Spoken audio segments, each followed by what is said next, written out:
You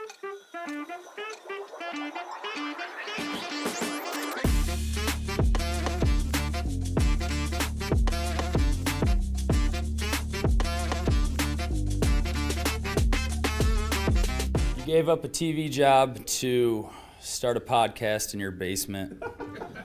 If that doesn't scream midlife crisis, I don't know what does. It was Championship Sunday here in Indianapolis.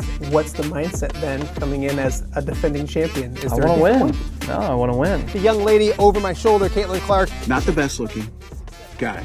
And I don't think anyone's going to sit here and say, Matt Randazzo was really good looking. What has this last month, 2 months, 3 months been like for you? It's an important fan base for the Fighting Illini, is it not? It is. He turned 69 years young last week. You look good, Coach. Oh, try it. Thank you. Welcome to Off the Air on a Thursday here in the Quad Cities. It is Thursday, April 3rd. Thank you guys so much for joining us. It's been a fun week, another fun show to get to. We want to thank everyone that's watching on YouTube, our everyday people who tell me, hey, we're watching it all the time. We appreciate that big time. If you haven't subscribed to YouTube, please do so ASAP. We're getting ever so close to 1,000 subscribers, and that's pretty cool. So go ahead and subscribe. If you have subscribed, tell a friend or two or 100 about what we're doing here in the Quad Cities every day at 10 a.m. Also, we are live on X once again. Over 4,000 people watched the show on X yesterday. We appreciate that. So if you're on X, thank you so much for doing so. And also, you can check out the show on all the podcasting platforms as soon as I get done. I usually go downstairs, grab something to eat, come on back up, and get that thing posted to all the podcasting platforms you can find. So Apple, Spotify, iHeart, Podbean, you name it, we should be on it. Off the Air with Matt Randazzo. So go listen to it. Don't look at us. Just listen to it and enjoy the show every day. A good show to get to today. I'm calling today Sportscaster Thursday, and it has nothing to do with my former job that I did for, almost 25 years. But three of the best from Des Moines to Peoria and everywhere in between are going to join us today. Coming up in a matter of moments, my good friend Jim Mattson from the Peoria area will join us to talk about the Illini and everything else. Just kind of this weird transfer portal. There's something happening every single day. We talked to Ked yesterday, and after we get done with Ked, two more things broke. So we'll catch up with Jim Mattson as he tries to finally regroup a little bit after the busyness that is March Madness and the high school stuff as well. So my good friend Jim Mattson in just a few moments. Then back by popular demand, Jake Brend, the Sportscaster of the Year in the state of Iowa. He doesn't brag on that, but we sure do. We'll talk a little Cyclones. Got to get caught up on the Cyclones. Bill Fenley with a big transfer. Jada Williams just yesterday. So we'll catch up with him on that. Also talk some Iowa athletics as well with him, because that question of where Josh Dix is going to land is still out there. If he's going to go to Illinois, heard a lot of that lately, hearing Indiana as well.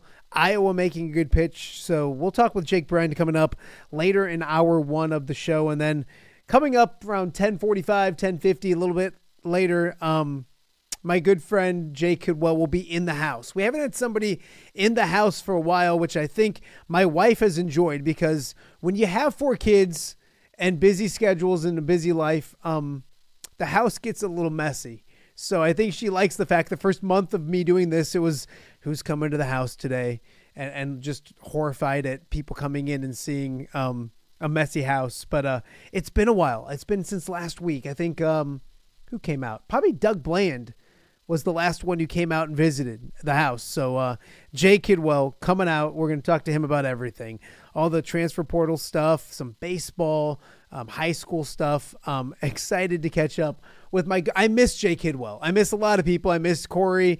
There's people I see all the time that I miss. Jay Kidwell is one of those people that I would joke that I got to see him more than I got to see my wife sometimes, which is probably why I'm still married. But I miss seeing Jay Kidwell every day at a softball game this time of year, freezing our butts off, or a baseball game or whatever it may be. So excited to catch up with Jay and do so in the warmth of my house, not on a on a softball diamond or a soccer pitch somewhere this time of year. So Jay Kidwell coming up a little bit later in the show as well. If you missed any of the shows this week, go check them out. It's been a great week. It's been a great 2-week stretch for Off the Air. Monday was Cooper Koch, Darian Porter, and Pat Angerer. That's about as good as you get on a Monday.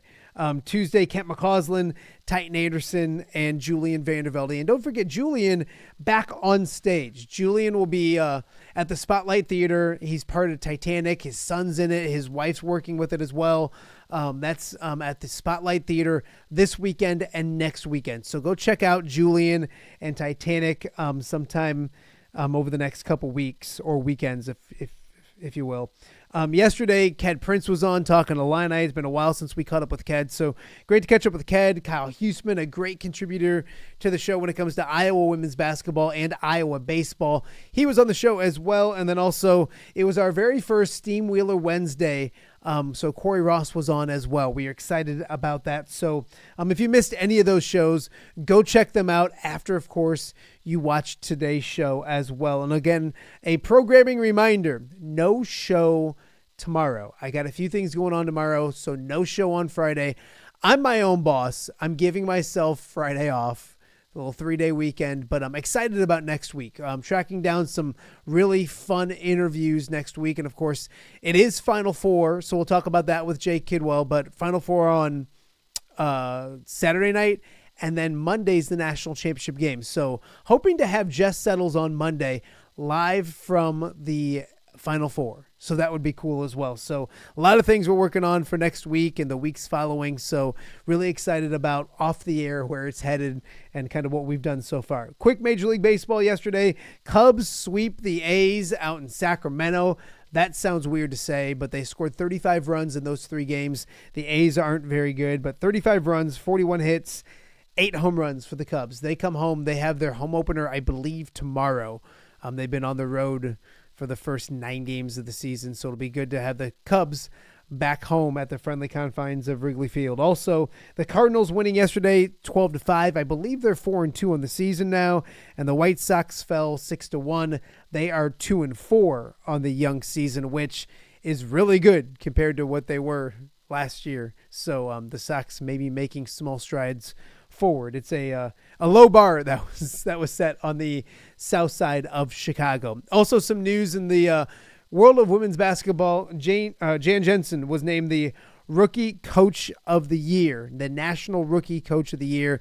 Again, she did a fantastic job kind of bridging the gap between the Lisa Bluda era and now the Caitlin Clark era. Kate Martin gone, of course. Gabby Marshall gone.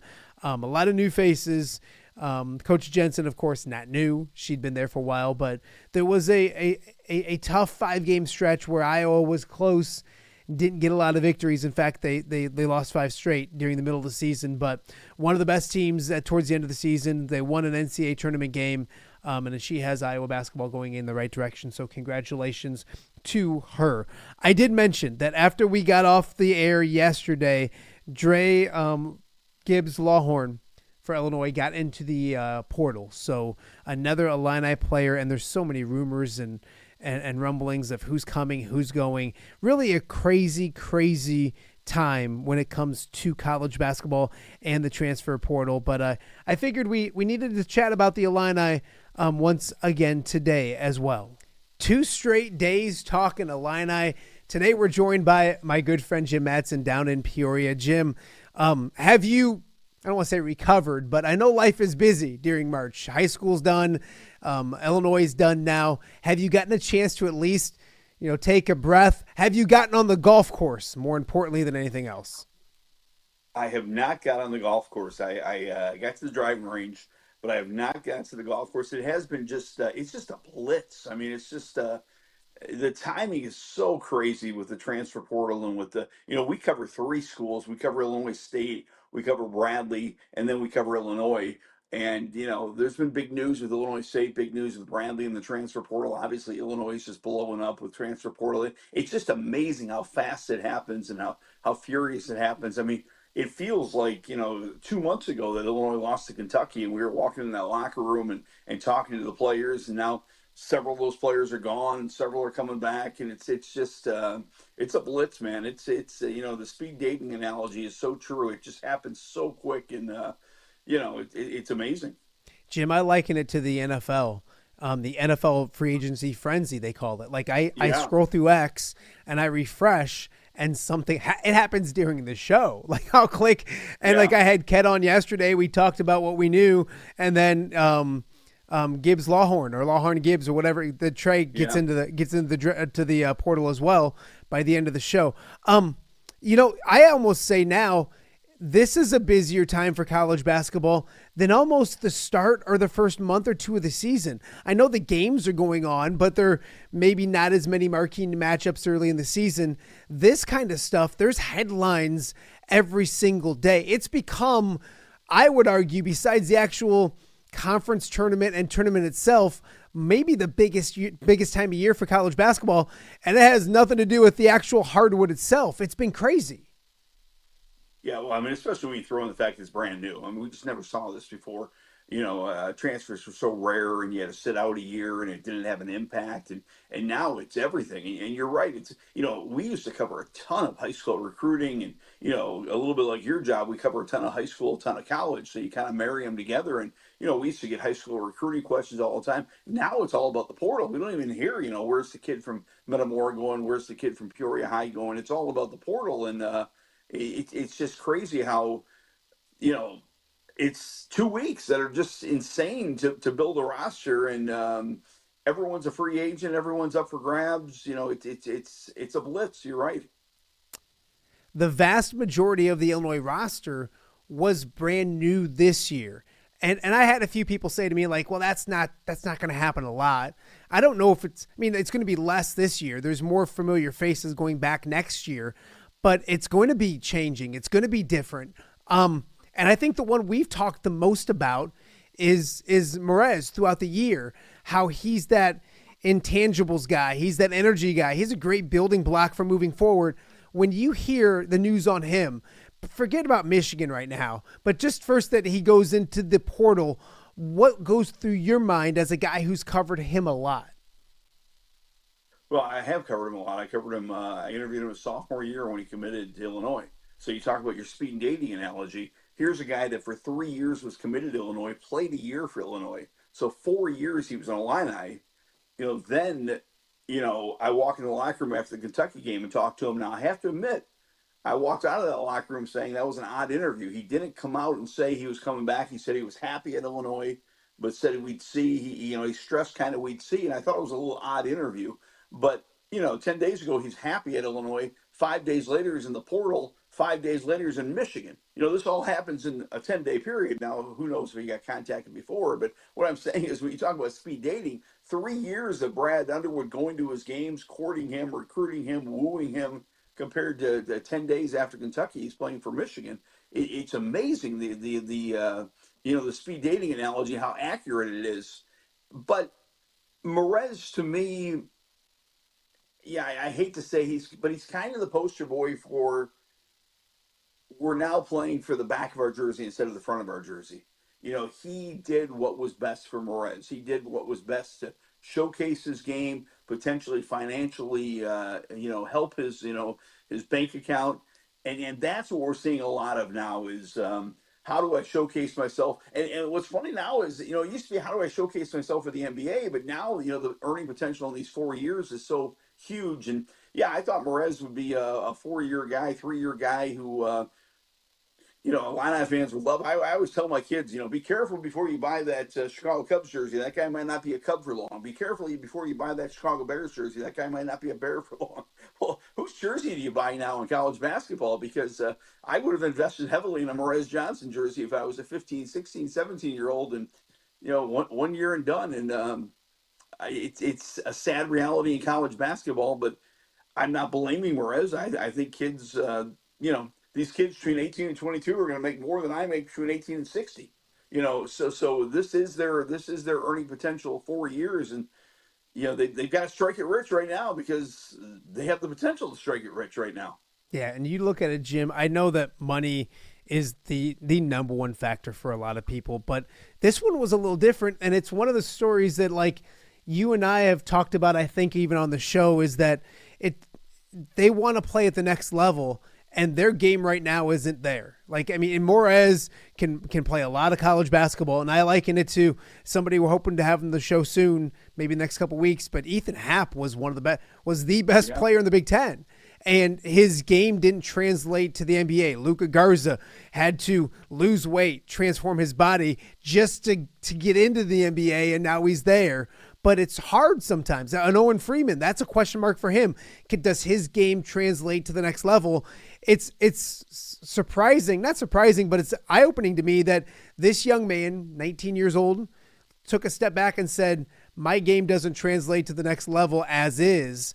I maybe don't agree with the fact that Illinois couldn't get him there. We had Ked talking yesterday, and they had those conversations, and they talked about expanding his game and doing more with it. But that is a thing we talk a lot about, is how do games translate to the next level? And if it's not there, he looked big picture, which is surprising for a 19-year-old.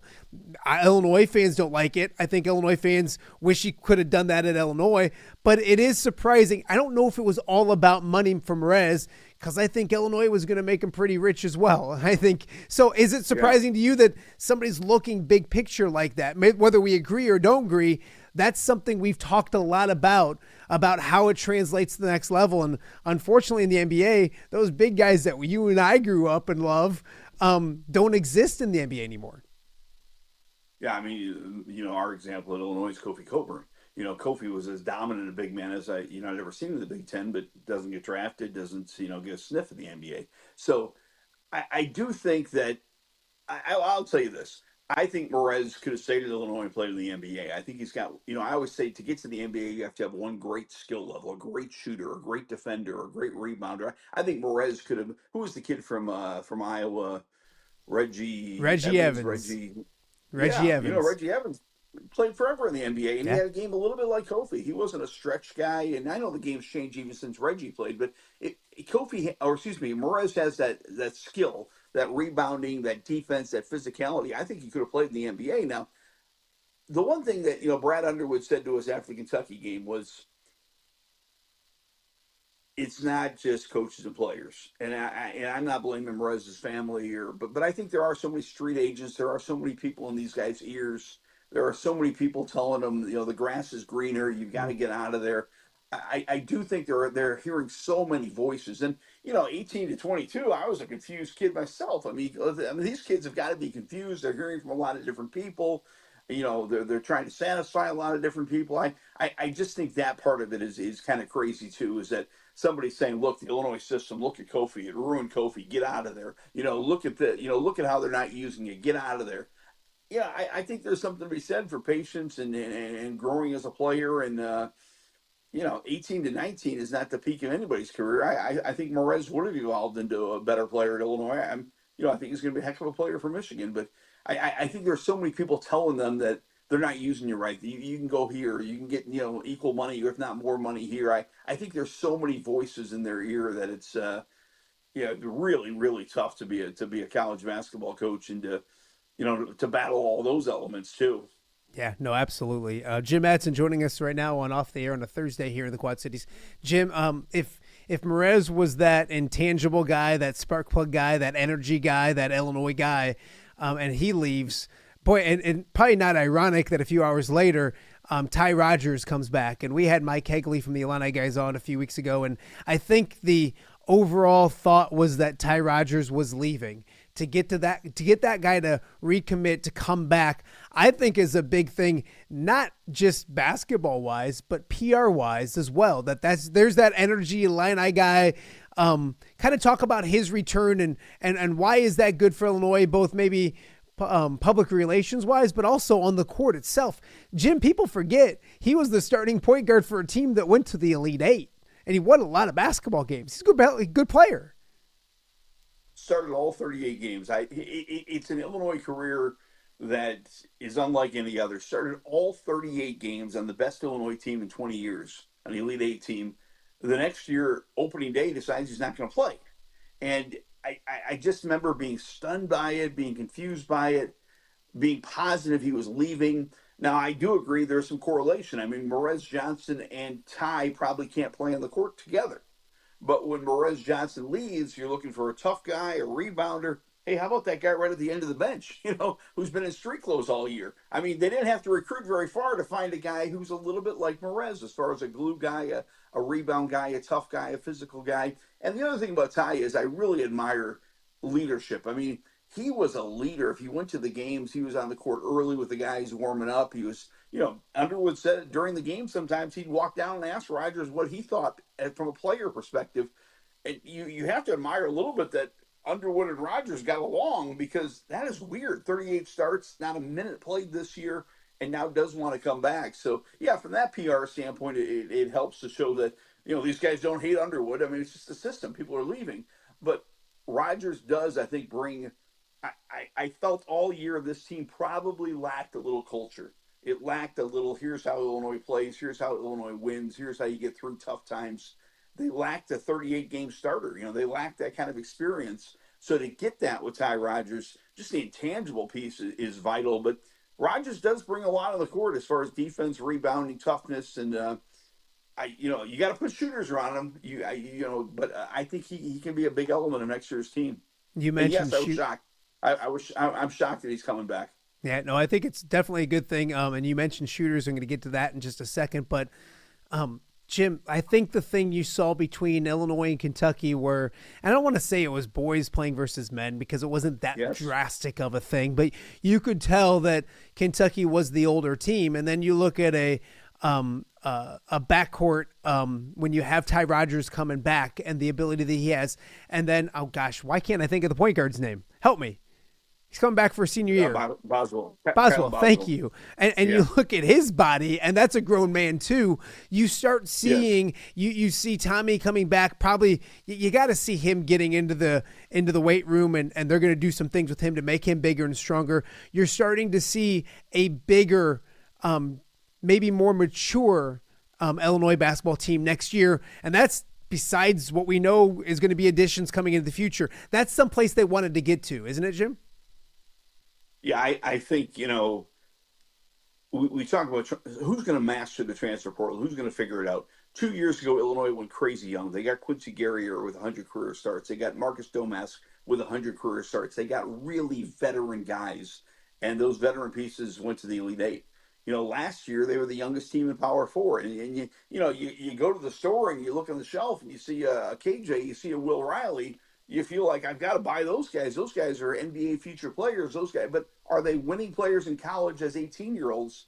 It's weird. It's weird to think, well, I don't want those guys because, they might be 10, 15-year NBA players. But at the end of that Kentucky game, you're right. It was men against Will Riley. It was men against KJ. They both played poorly, but they played against kids who were 4 and 5 years older than them. And obviously Duke is doing it right now with freshmen. McDonald's All-Americans, a lot of repicked freshmen.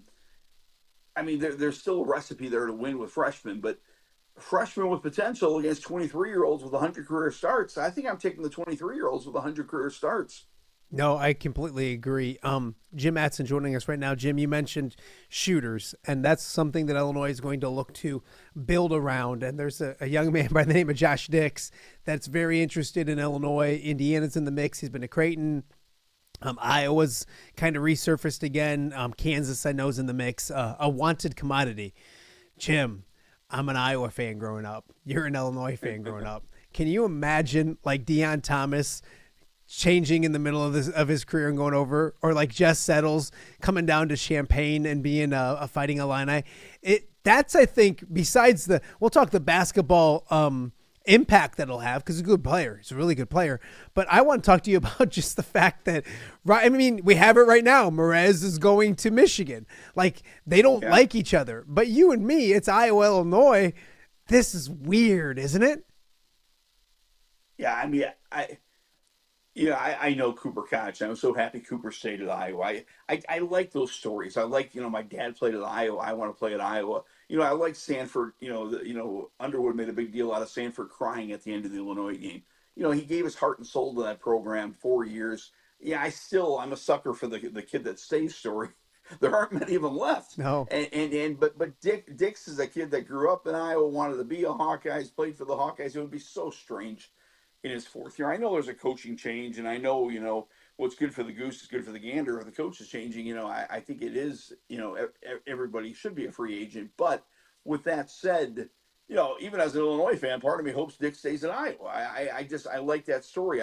It does, I can't imagine, Trent Frazier, DeMonte Williams a few years ago, kind of the heart and soul of Illinois, playing their guts out for 3 years and then going across the river and playing for Iowa or going to Indiana. It seems wrong. And, I guess if Dix leaves, you have to be happy you got him for 3 years, because you're not going to get many players for 3 years anymore. But Illinois wants shooters. And, I always talk about the day Underwood at Carver Hawkeye Arena came out early for warm-ups, and we asked him afterwards, and he said he came out early to watch Wieskamp shoot. He loves shooters, and he's had a hard time recruiting those kind of shooters, but he has always admired Josh Dix. I think he's always admired the Sanfords and the Wieskamps and the Iowa shooters. So for him to try to get one of those guys would be a coup for Illinois. Yesterday, Jim, another player heads to the portal for Illinois. Talk about Trey and his. I think Illinois fans, you saw on social media a real appreciation for him as he leaving. And that's weird in today's day and age, because unfortunately you have keyboard warriors that usually trash kids once they leave. And it seems like Illinois fans are rooting for Trey as he moves on and goes someplace else. Your thoughts on him getting in the portal? And it seems like a really good player, a really good teammate, a really good person that's just looking for a better fit. Kind of what the transfer portal used to be about, where, it just wasn't working out. You weren't getting the opportunity. You grinded for a few years. Now go see if you can find a better opportunity someplace else. Yeah, Gibbs Longhorn. Yeah. Who we're talking about, Gibbs Longhorn. Yeah, Gibbs Longhorn, to me, he was the emotional spark. We kind of Illinois lost Gibbs Longhorn last month. He didn't score a point since the Duke game, so he really floundered at the end of the year, and I think he was upset, and it got to him a little bit. But I'll tell you what, before that, he was an energy guy. He came off the bench. Everyone assumed he'd leave after his freshman year. He wanted to come back. He liked Illinois. You're right. He kind of is an example of a guy who tried it for a year, who said, I'm going to stick it out for my sophomore year and see if I can't get more playing time. Had moments as a sophomore, but by the end of his sophomore year, he sees Illinois recruiting other players, and he does see that his role, he wants a bigger role. And I don't know where he winds up. He's a super athlete. He lost his shot over the last month, but he is a super athlete, and he's got a chance to help other teams. But you're right. He's not a kid that came in and pouted and complained. And kids have always transferred. When their playing time doesn't equal what they think. And I think Gibbs Longhorn's a very skilled player and has a chance to play elsewhere. And, I don't mind that one as much. I mean, again, when a kid like Adam Miller starts every game as a freshman in Illinois and then transfers, you're like, what's going on? Mm-hmm. When a kid like Morez Johnson's the first kid off the bench with a bright future and apparently a big NIL deal from Illinois and leaves, you're like, what's going on? But I think people can understand what's going on with Dre Gibbs Longhorn and his decision to leave. Jim Mattson joining us right now. Jim, before I let you go, Shauna Green, and she's kind of retweaking that lineup as well, losing some good players, but some players that she lost to injury that'll be back, and a recruiting class that's a top 10 nationally when it comes to the rankings and all that. Kind of just talk about the culture we've talked about it throughout the year, but it's not getting Illinois back. It's building Illinois now. I think she's officially put Illinois women's basketball back on the map. Now it's about seeing how high and how good she can get it. Yeah, 3 years. First year NCAA tournament appearance. Second year they win the women's NIT or the WBIT. Or this year they win their first NCAA tournament game in 25 years. But what I like about Shauna is no victory laps. No victory laps at all. I think me as an Illinois basketball fan, and Illinois basketball fans are like, wow, it's great the women's program is back. And it ain't back in her mind. It ain't back until they're beating the Marylands and beating the Big Ten powers and winning Big Ten titles and getting to the Sweet 16 and getting to the Final Four. She's driven. and she's recruiting at a high level. She's recruiting at a level we haven't seen Illinois recruit at in 30 years. She's getting top Chicago players, top players, Ohio top prep players from across the country. I'm sure she's looking hard in that transfer portal, but she did it with, kind of left-handed this year. That she didn't have her full roster. She didn't have her full complement. I think there's a lot of potential for that program, and they've got the right person because she's far from satisfied, which is exciting. Jim, correct me if I'm wrong, but no players from the Illinois women's basketball team has gotten in the portal. I don't know of. I don't think so. And it's just... No, I think you're correct. And well, I mean, in today's day and age, I think that says something, doesn't it? I mean, whether they're playing a lot, a little, or whatever, the culture there, and I think that's a Shauna Green factor. People want to play for her. She's a player's coach. She's an amazing personality. Doesn't that kind of speak to Shauna herself, that in today's day and age where everybody's getting the portal, not to have one at all? It just seems to speak to what she's doing down in Champaign. Yeah, well, I think this whole year spoke to her. I mean, again, I wrote this year off. Too many injuries. It's not going to happen. And she kind of rallied that team. It's us against the world. Let's get after it. And that team got after it every day. And yeah, they do embrace her leadership. And they do like being part of something special at Illinois. And she is she's got a locker room built around her. She's got an athletic director who's behind her. She's got a fan base that's behind her. And the sky's the limit. I've always said, I don't understand why Illinois is not good at women's basketball. It's a great state for women's basketball. We've sent so many players to Iowa and Indiana and elsewhere. UConn, you name it. Illinois players have gone to. But this is a chance for Illinois basketball, and she does have. She's got everybody lining up behind her. She's a little bit the Pied Piper. She's leading this program out of the darkness. Jim, I tell you to get some rest, relax, all that stuff. But I know with the transfer portal going on, the NFL draft coming up, the Cubs just scored 35 runs in the last 3 days. So there's always something for you to get to. But get out on the golf course, enjoy life a little bit, get re-rested, all that kind of stuff. And as I've always told you, I appreciate you doing this. The feedback I've gotten from you coming on the show is fantastic. It gives us another voice when it comes to Illinois athletics and high school athletics as well. So thank you. Appreciate you as always. And I'll be bugging you again real soon. It doesn't matter that the basketball season's almost over.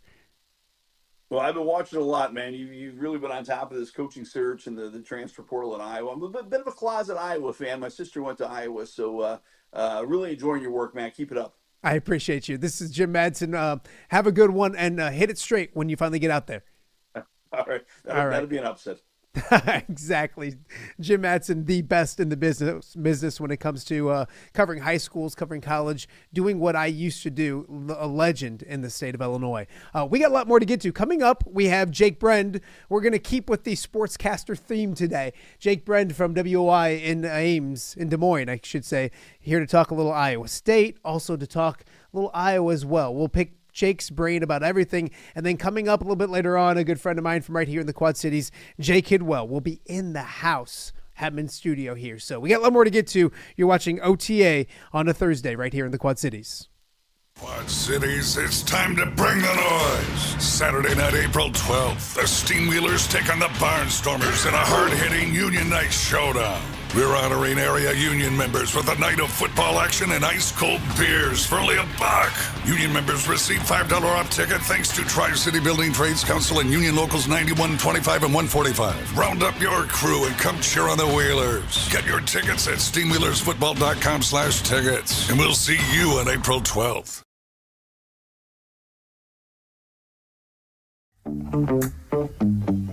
All right, be honest. Are you craving Hungry Hobo again? You know, that fresh sliced meat piled high on those amazing sandwiches, hot off the grill chicken and steak with all those delicious toppings, the biggest and best selection of baked potatoes, or simply some waffle fries dipped in cheese. Well, now that Quad City favorite is even easier to get. Download the Hungry Hobo app today. Order ahead, skip the line, and earn rewards all at the same time. There's Double Points Monday and exclusive specials as well. With 12 locations in the Quad City area, it's Hungry Hobo. Now even easier to find, but still hard to resist. When it comes to quality, convenient pizza, Godfather's Pizza in Silvis has you covered. featuring a beautiful dine-in area, delivery, and a carry-out window. Godfather's Pizza is that pizza you grew up with, not a convenience store. You see, at Godfather's Pizza, the dough is made fresh daily. That mozzarella cheese is shredded fresh and never frozen. And those toppings are abundantly piled high each and every time. Locally owned and operated since 2010, Godfather's is a huge supporter of local athletes right here in the Quad Cities. So come on by and check them out at 1211 Avenue of the Cities in Silvis. Order online at godfathers.com and reunite with that same delicious pizza you grew up with. Welcome back to Off the Air with Matt Randazzo on a Thursday here in the Quad Cities. Thursday, April 3rd. We're calling today Sportscaster Thursday. Jim Mattson just joined us. Jay Kidwell coming up in just a little bit. And sandwiched in between it's just the Sportscaster of the Year in the state of Iowa, the one and only Jake Brend. Thanks, buddy, for doing this. I appreciate you.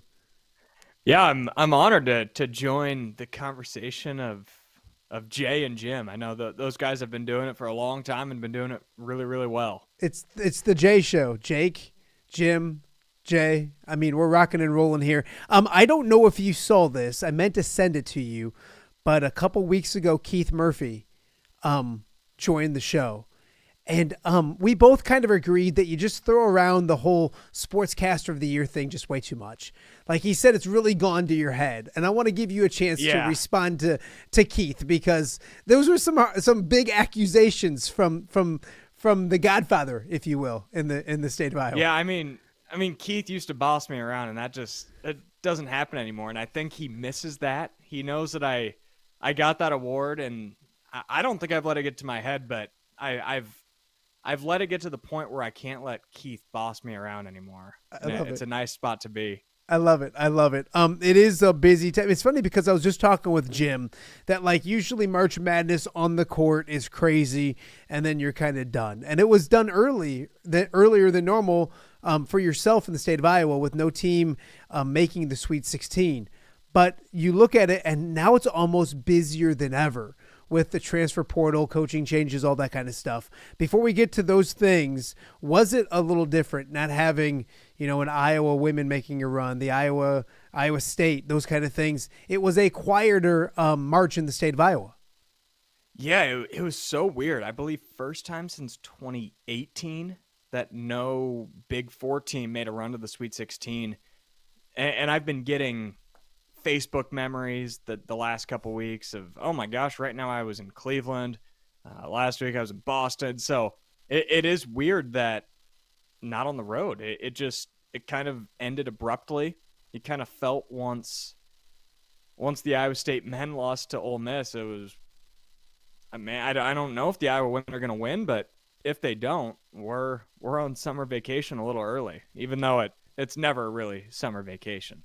No, it's not, because the transfer portal is a beast in its own right. We're going to start Iowa State with you and kind of talk about Bill Fennelly, because we usually go guys. We're going to go ladies first. I'm a gentleman, and I haven't been a gentleman lately, so we'll go with the ladies. Bill Fennelly, I don't know if it was you or Keith I talked to about a few people. In fact, Brian Stocking, an Iowa State nut here, kind of gave me a heads up that there were rumblings that Bill Fennelly may be back, may not be back, may retire. Obviously, he's back and ready to rock, and he does so with a good transfer portal commitment already. Talk about Jada Williams and what she brings to a talented roster already in Ames.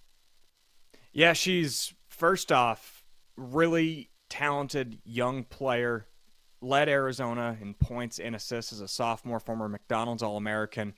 Just a big-time recruit to bring in. Naturally, she will be Emily Ryan's replacement.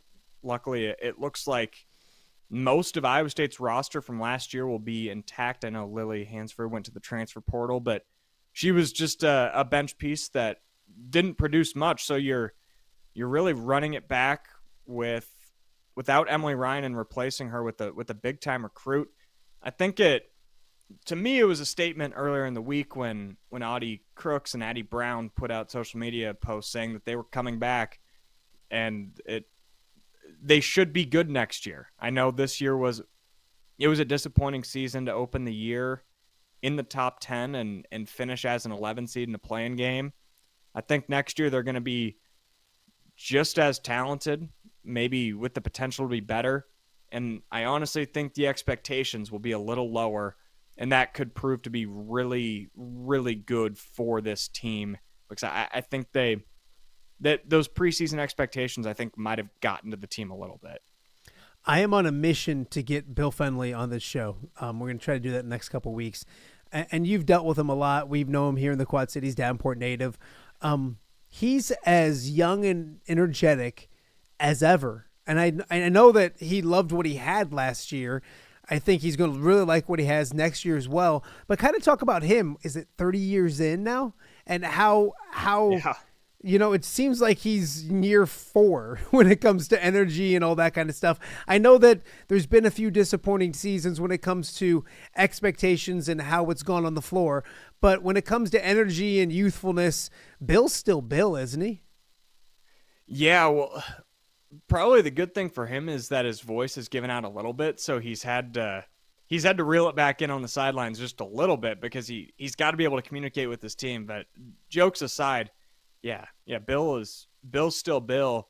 And I think so. It was 2 off seasons ago when Ashley Jones graduates and then Lexi Donarski goes to the portal unexpectedly. Danae Fritz had a breakout sophomore season. She goes to the portal. And you think, well, where's this program going? Is this going to be it for Fenley? You just lost 3 of your 4 best players.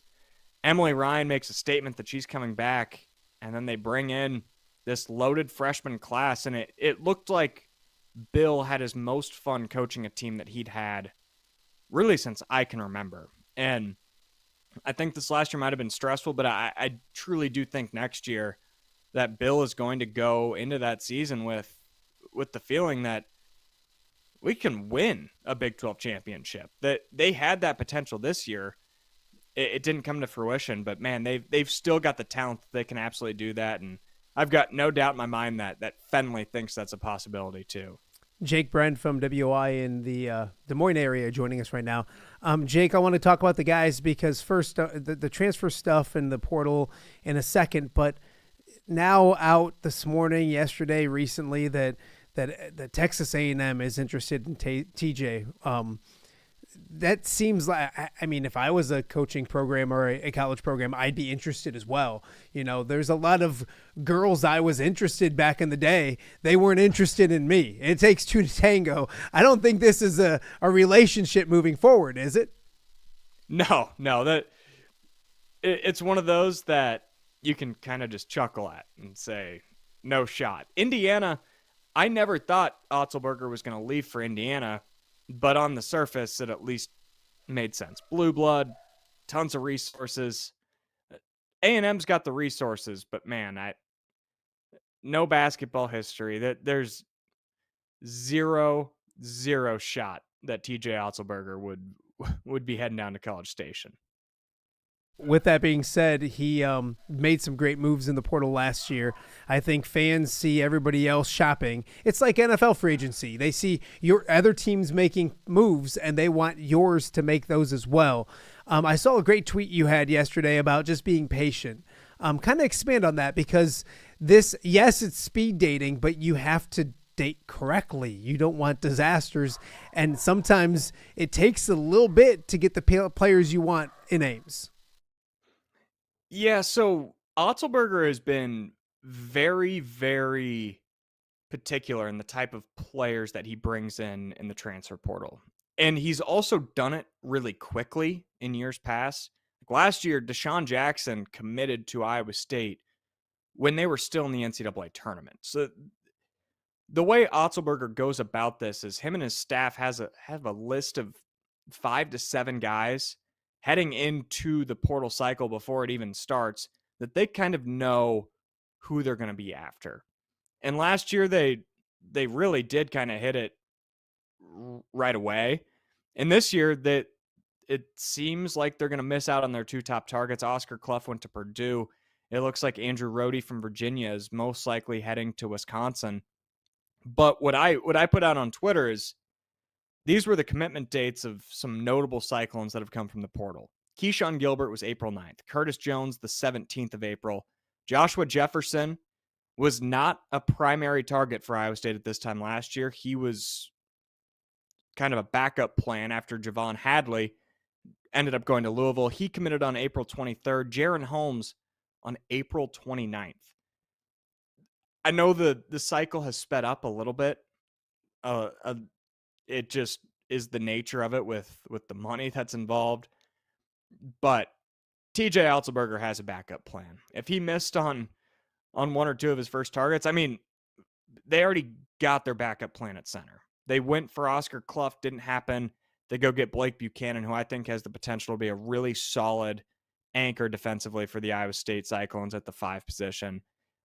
I think Iowa State will be fine. And what I've kind of been saying also is the way college basketball works right now, every year's a brand new team.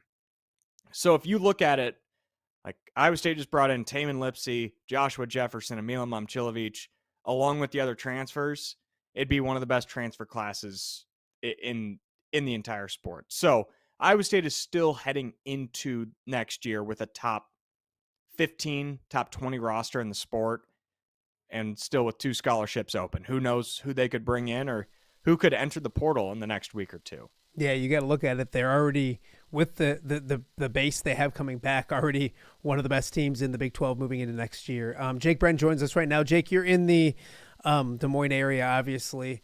And so you know Ben McCollum and what he's done at Drake. Yep. And I don't think I've talked to you since that transition.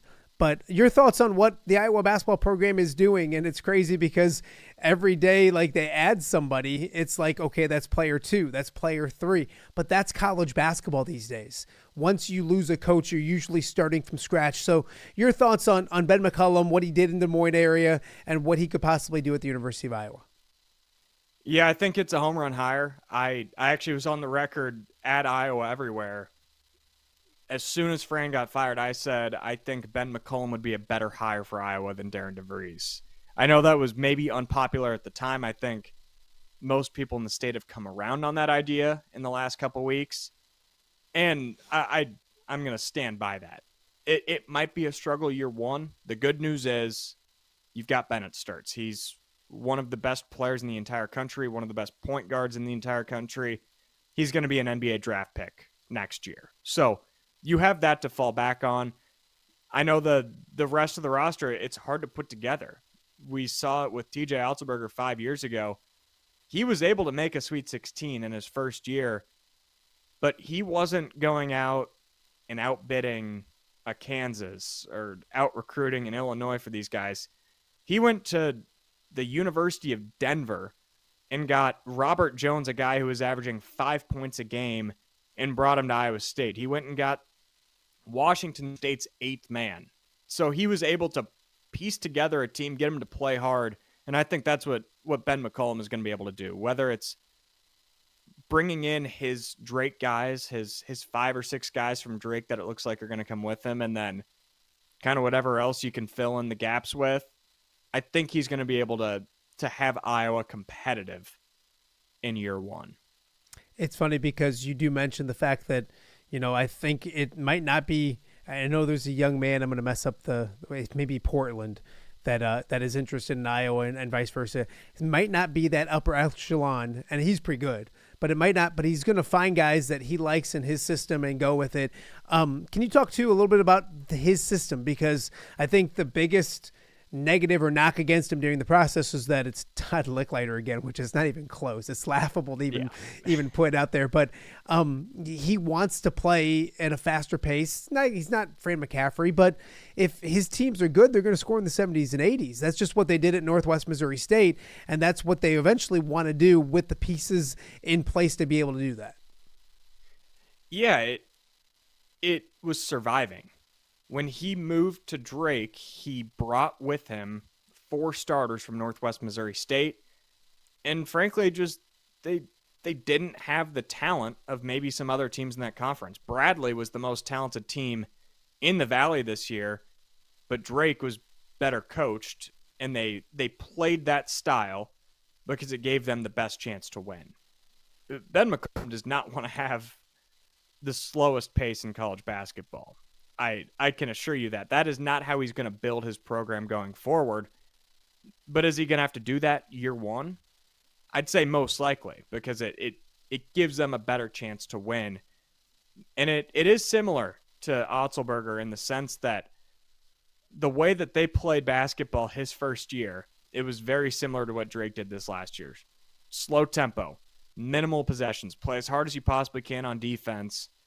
And then once he was able to get a little success under him, bring in more of his guys, bring in more talented basketball players, he's adapted to where Iowa State played a pretty normal offense this year. I think if you're looking at the 5-year plan for McCollum, it's that too, where you maybe play that slower tempo, just get in the NCAA tournament. I think that's the goal no matter how you can do it. Just get in the NCAA tournament, and then once you have that, and once you're able to recruit at the Power 5 level, that's when you bring in more of your modern system that I know McCollum wants to run.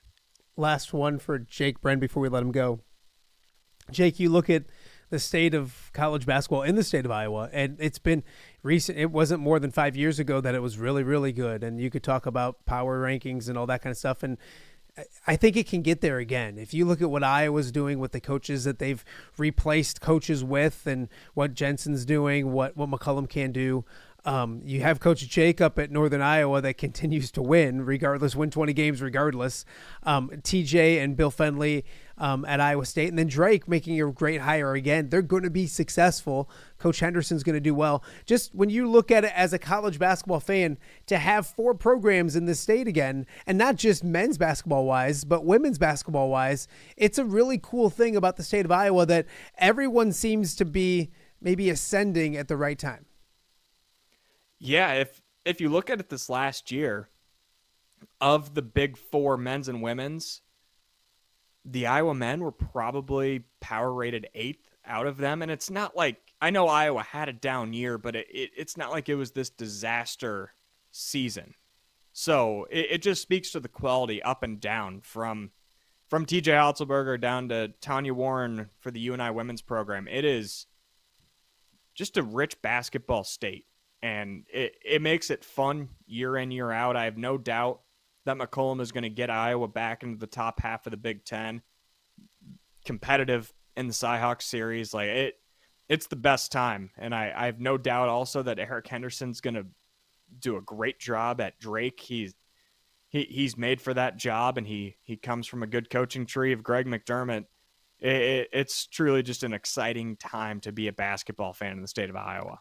The beauty thing is, because of the portal and everything else, it's not just college basketball season and then in March it gets done. I mean, it is, if people love or hate the transfer portal, and I don't know what I'm at, I don't like the way it is right now constructed, but we're still talking about college basketball for a long time throughout the season. So that's a beautiful thing about it as well. It's entertainment, whether you like the NIL or the portal or not. It is an extra couple extra weeks of entertainment and content before it really slows down on the college sports side in May. So Jake, tell us before you go about Iowa Everywhere. And have I been calling it wrong to you all season? Because I mentioned it to Keith, and he's like, finally, after like the 3rd time, he's like, I kept on saying Everywhere Iowa, and it's Iowa Everywhere. So hopefully I haven't been doing that the entire time. And if so, this shows how much more polite you are than Keith, who called me out. No, but talk about Iowa Everywhere. Where can people get it, and kind of what you do there as well? Because it's really great content. And I love the fact that it's local based content. And today's day and age, that's a beautiful thing. Yeah, it's similar to what you do on YouTube, Spotify, Apple, wherever you listen to podcasts. We're heavy on YouTube, heavy on the video side. I host Bigger Than 12, and it's an all Big 12 show. I host it with a guy named Derek Duke. He works for Heartland College Sports out of Texas. We genuinely talk 90% Big 12, 10% Iowa State. So we try and follow everyone. And yeah, whether you're looking for your Iowa State fix with 2 guys, kind of your pop culture fix with Murph and Andy, it's a great program, and love for you to check it out at Iowa Everywhere on YouTube, Spotify, Apple Podcasts, Amazon, all that good stuff. And yeah, locally owned, locally sponsored, just like what you got here over in the Quad Cities. That's what I love. So after you watch Off the Air, then go watch Iowa Everywhere. But share the love, because there's a ton of content, and that's the beauty thing about it. And with what you still do and what I used to do, like you have freedom. It's the beauty thing about it. You don't have to be nice. Put into categories of how long you can go and all those kind of things. So it is a great thing. So Jake, I appreciate you doing this. I know that basketball season's done, but I'll be bugging you. Spring football's right around the corner and all those kind of things. Please do. I appreciate you continuing to text me back and not looking at it and going, what does Randazzo want again? So I appreciate you. Enjoy the weekend. Enjoy your Thursday, and we'll talk to you real soon. Awesome. Thanks a lot, Dazzo. All right. That is Jake Brend, the Sportscaster of the Year in the state of Iowa, and one of the best young, talented guys in the business. So we appreciate getting his insight, not just on Iowa State. He's been our Iowa State guy this year, but also when it comes to Iowa Today and, of course, the girls' side of things as well. So a lot more to get to on today's show. You probably heard my dog barking a little bit ago. That means Jay Kidwell's at my house. So we'll take a quick break, and we got more with Jay Kidwell. We also have T-Roy and our .08 mock draft coming up as well. Almost forgot about that, to mention that with you guys as well. So we've got a lot more to get to right here on Off the Air on a Thursday right here in the Quad Cities. All right, be honest. Are you craving Hungry Hobo again?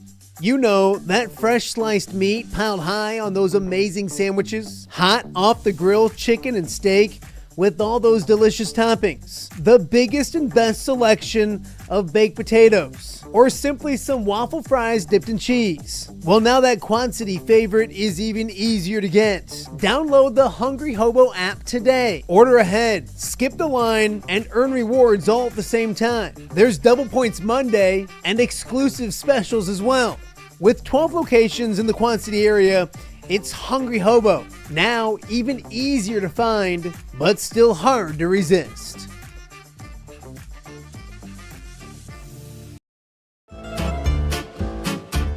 When it comes to quality, convenient pizza, Godfather's Pizza in Silvis has you covered. Featuring a beautiful dine-in area, delivery, and a carry-out window. Godfather's Pizza is that pizza you grew up with, not a convenience store. You see, at Godfather's Pizza, the dough is made fresh daily. That mozzarella cheese is shredded fresh and never frozen. And those toppings are abundantly piled high each and every time. Locally owned and operated since 2010, Godfather's is a huge supporter of local athletes right here in the Quad Cities. So come on by and check them out at 1211 Avenue of the Cities in Silvis. Order online at godfathers.com and reunite with that same delicious pizza you grew up with. Quad Cities, it's time to bring the noise. Saturday night, April 12th, the Steamwheelers take on the Barnstormers in a hard-hitting Union Night showdown. We're honoring area Union members with a night of football action and ice-cold beers for only $1. Union members receive $5 off ticket thanks to Tri-City Building Trades Council and Union Locals 91, 25, and 145. Round up your crew and come cheer on the Wheelers. Get your tickets at steamwheelersfootball.com/tickets, and we'll see you in a... Hello, Dan Pearson here of FCA. Our team is thrilled to support Off the Air with our good friend Matt Randazzo. We share the view of the power of sport when it comes to relationships, including the influence of the coach. FCA believes the coach is the most influential person in America. Matt celebrates local coaches and athletes. His content is informational, insightful, and inspirational. Our Fellowship of Christian Athlete team loves partnering with Off the Air with Matt Randazzo while we engage, equip, and empower coaches and athletes in our 23 counties. FCA, the heart and soul in sports. View from the West, the podcast covering Illinois high school football. It's going to be a hard-hitting game. It's going to be great football. Weekly analysis and reaction from around the western side of the state of Illinois. This is the game we had circled when the year started. Follow along on YouTube and subscribe wherever you listen to podcasts. It's big-time football out there tonight, and I know we can play big-time football. View from the West. We got you covered.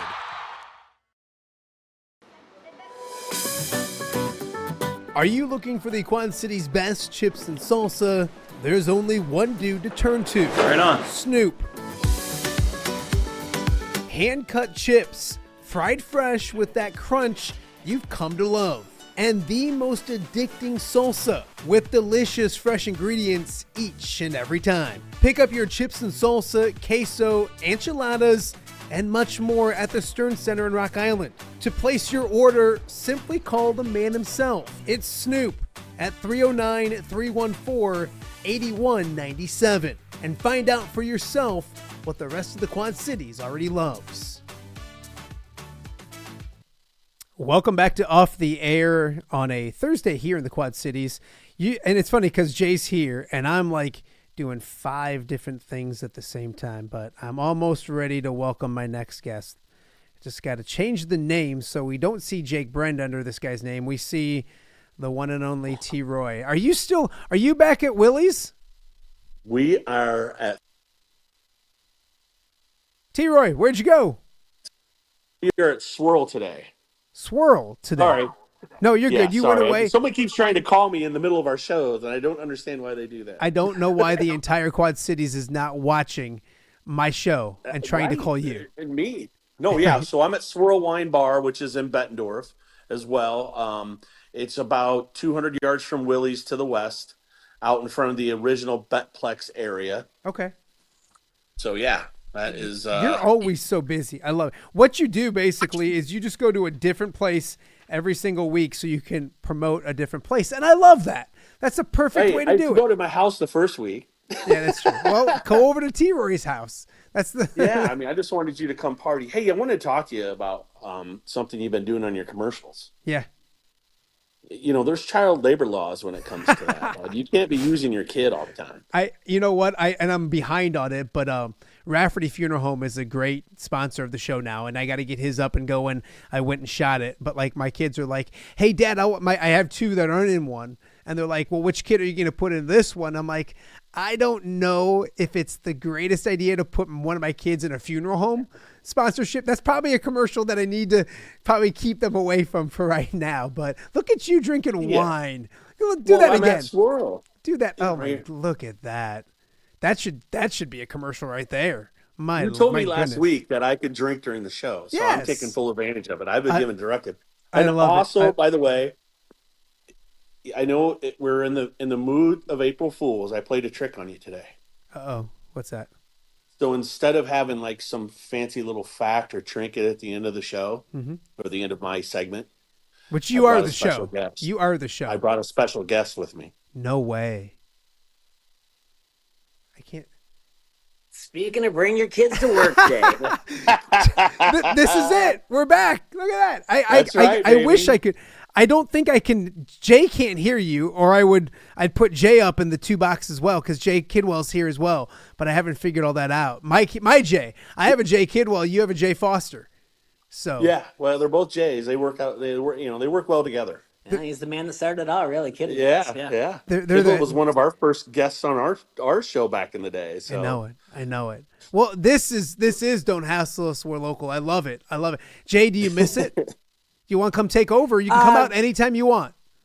Sometimes I miss it. Other times I'm like, whatever. But I mean, it's really, I was here because I saw last week he can't do anything with his camera. And I was like, we got to get this thing together here. And now we get here today and he's like, I got it all backwards. I was like, oh boy. So. Did you notice Jay's last week? To my right, and it looks like on the left. I don't know. This is crazy. Last week we could only see his beard for like the first 5 minutes. And then finally I was like, T-Roy, tilt up or lean down. One or the other. We want to see that pretty face. Everybody knows that Jay was the technical guy behind that show. I was literally, all I was the looks. You know, that was it. You know what, Jay? Jay did all the work. I did nothing other than the stupid draft that we do right now, and that was it. I didn't do anything. It's funny because I'm having a blast. I'm having the time of my life doing this, but there are a few days that I'm like, I'll get done, and I'll be like, oh, man, I got another show tomorrow.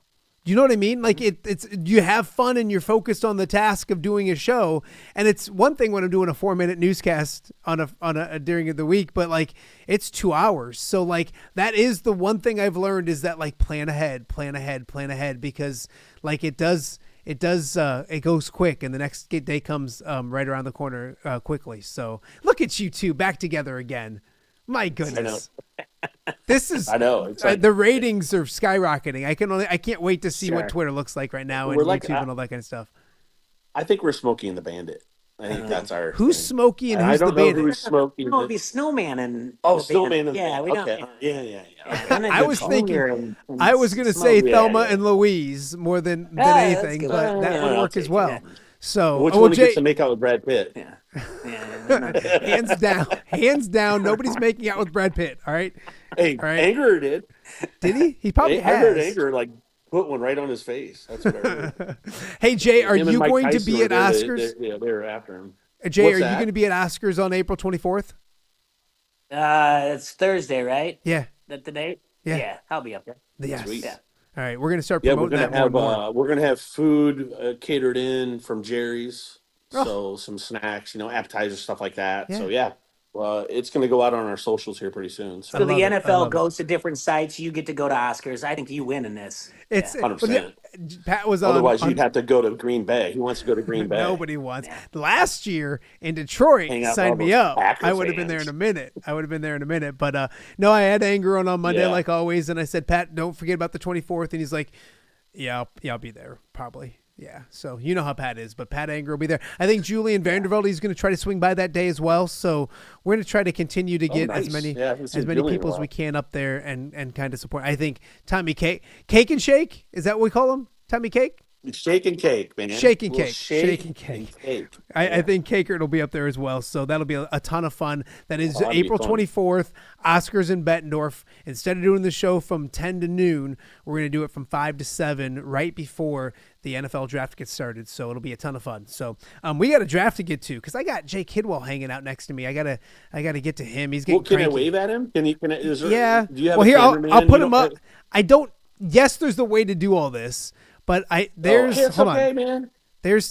is, but you can't hear you. And now I'll go back to you guys. See, there you go. So there's a better way to do it. I got to figure it out and all that kind of stuff. But he's a handsome fella, isn't he? You invest in a new set of cans for the guys so you can hear. I know. Well, I got to figure it out.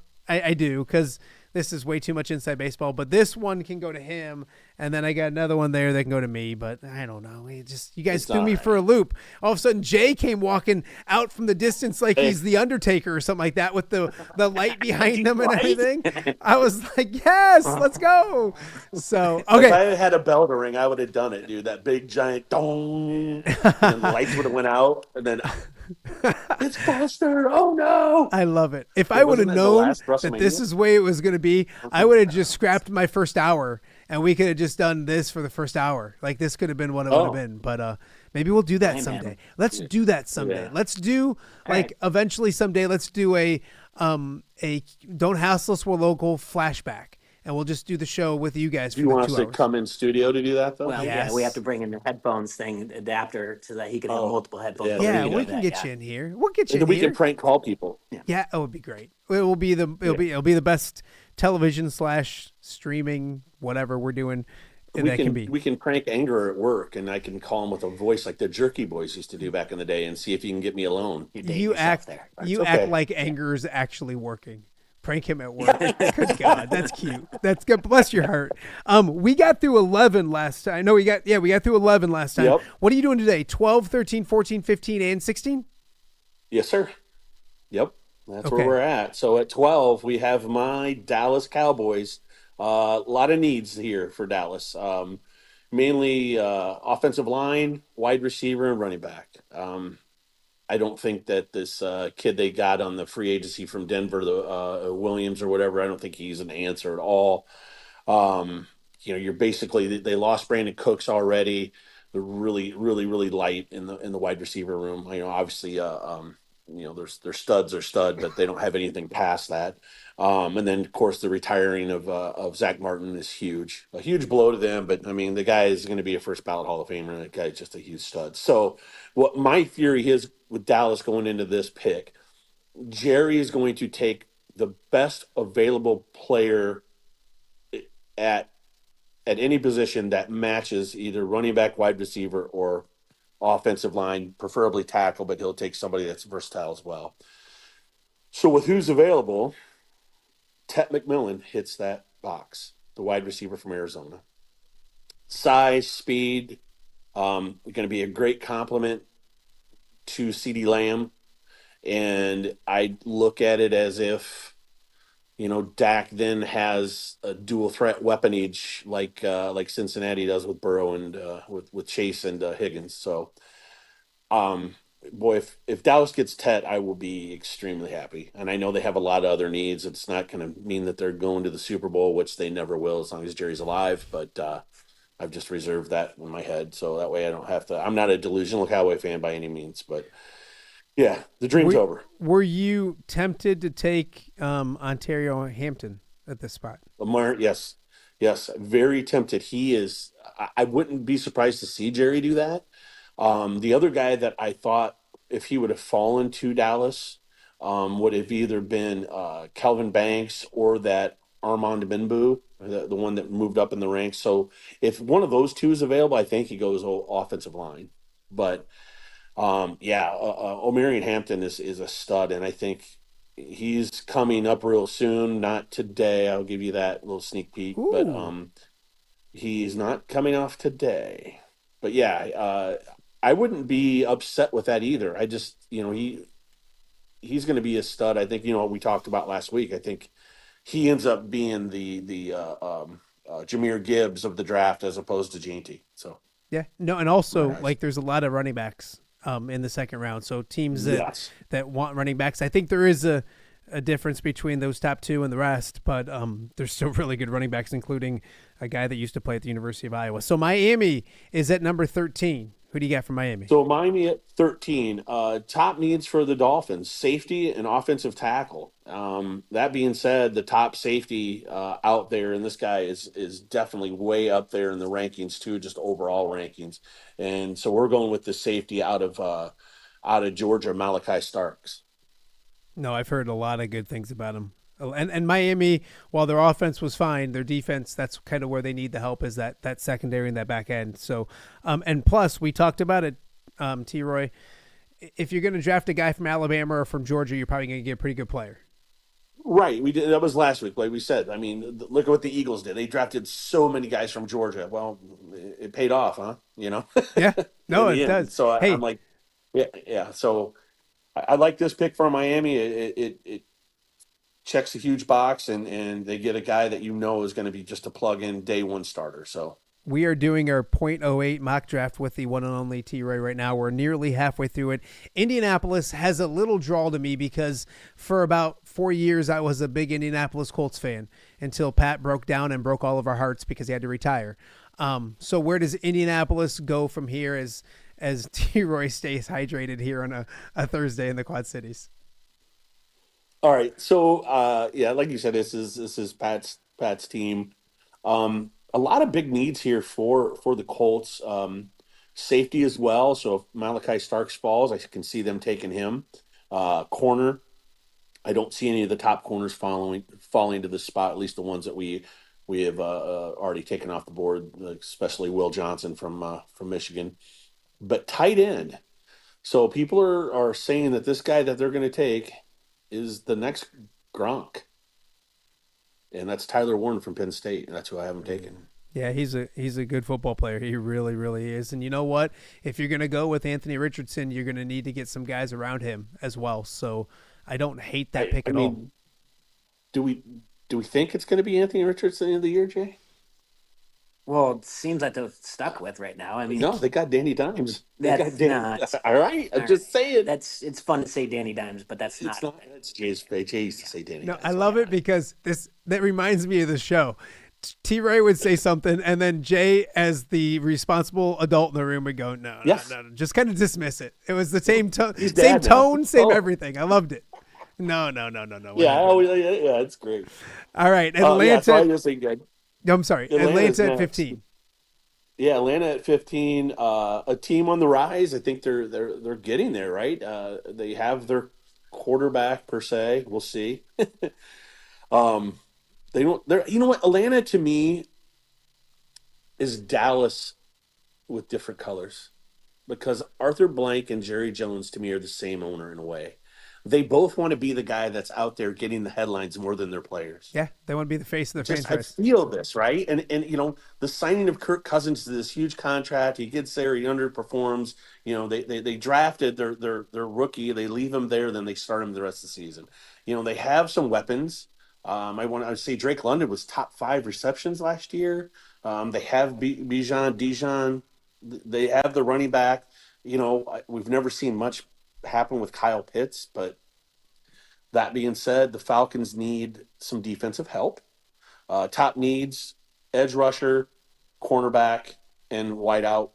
But right now, the guy that a lot of people are saying is the Micah Parsons of the draft. As in, you can put him in anywhere along the offensive line. He's going to get to the quarterback, and that's Jalen Walker, the linebacker, edge rusher from Georgia. Another Georgia guy. Yep. Another Georgia guy. This guy, I mean, it just, another freak, right? Just like, I think back to, who was the guy, Jay? Was it Javon Curse? What did they call freak? Yeah.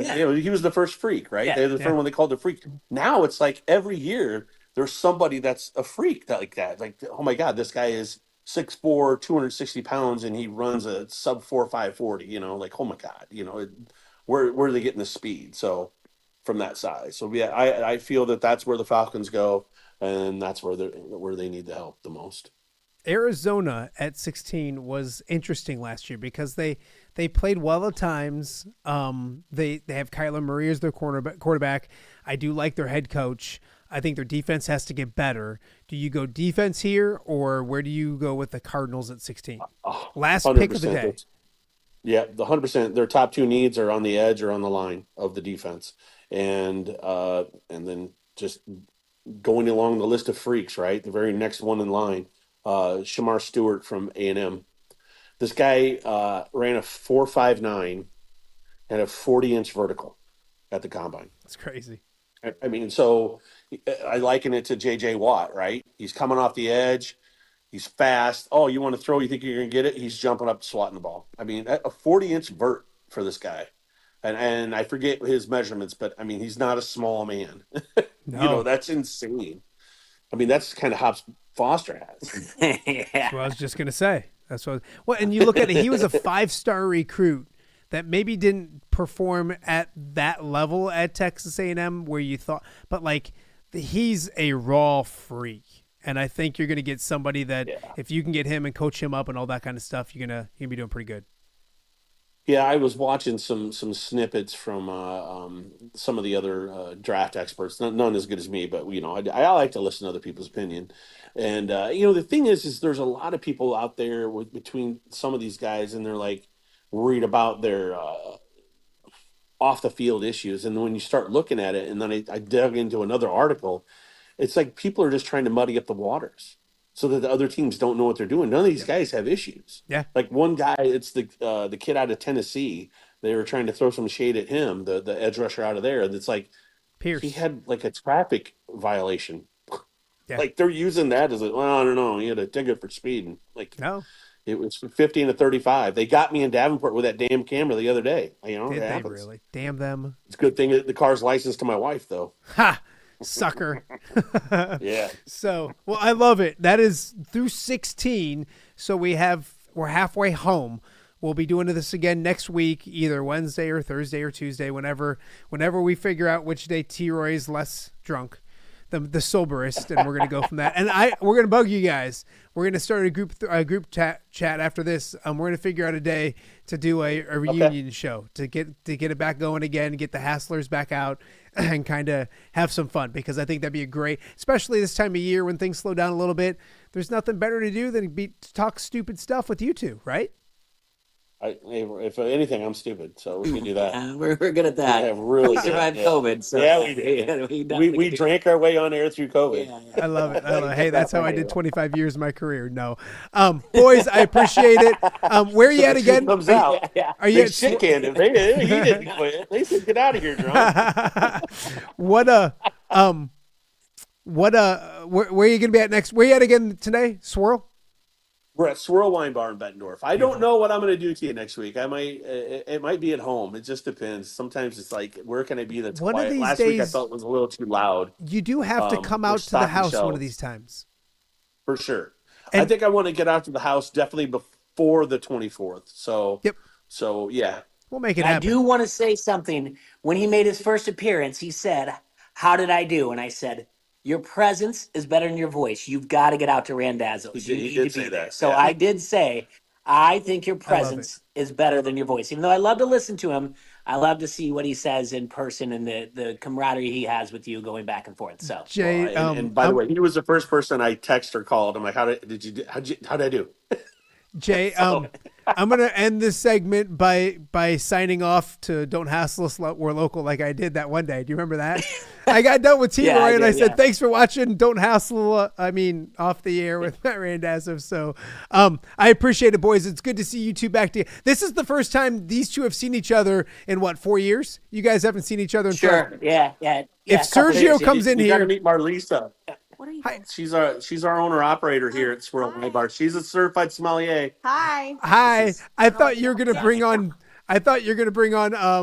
Serge. And I was like, oh man. Yeah, well, you never know. You never know what I'm gonna do. I know it, which is scary. So, all right, boys, we'll talk to you guys next week. Take care. All right. All right. That is T-Roy and Jay Foster, the old Don't Hassle Us, We're Local guys. You never know who pops on the air here on Off the Air, We're Local. We're going to take a quick break, and then without further ado, the one and only Jay Kidwell joining me in studio watching Off the Air on a Thursday. All right, be honest. Are you craving Hungry Hobo again? You know, that fresh sliced meat piled high on those amazing sandwiches, hot off the grill chicken and steak, with all those delicious toppings, the biggest and best selection of baked potatoes, or simply some waffle fries dipped in cheese. Well, now that Quad City favorite is even easier to get. Download the Hungry Hobo app today. Order ahead, skip the line, and earn rewards all at the same time. There's Double Points Monday and exclusive specials as well. With 12 locations in the Quad City area, it's Hungry Hobo, now even easier to find, but still hard to resist. Quad Cities, it's time to bring the noise. Saturday night, April 12th, the Steamwheelers take on the Barnstormers in a hard-hitting Union Night showdown. We're honoring area Union members with a night of football action and ice-cold beers for only $1. Union members receive $5 off ticket thanks to Tri-City Building Trades Council and Union Locals 91, 25, and 145. Round up your crew and come cheer on the Wheelers. Get your tickets at steamwheelersfootball.com/tickets, and we'll see you on April 12th.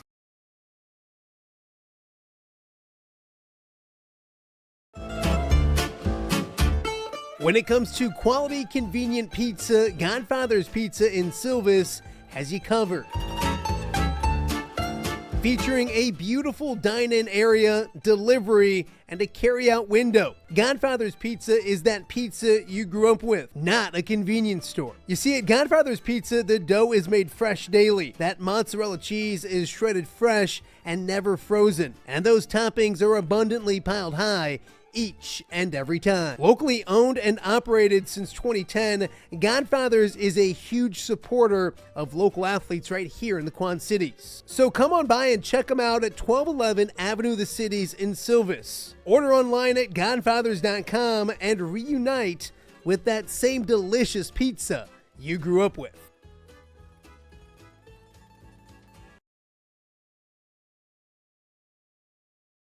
Welcome back to Off the Air with Matt Randazzo on a Thursday here in the Quad Cities. A busy show. It's funny because I went into Thursday with let's just do a sports talk show, get some people on and chat. And then all of a sudden T-Roy pops up with Jay, and that was great. And then really the Jay I've been excited about is the guy who's I got to make sure I mic him.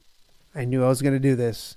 The one and only, without further ado, Jay Kidwell in the house. I don't know if this is the best shot in the world, but I can't redo it. Yeah, I think we're good. Looks terrific. Yeah, I think we're good. I'm going to take these things off because I don't need to hear me. I need to hear you. How you been, buddy?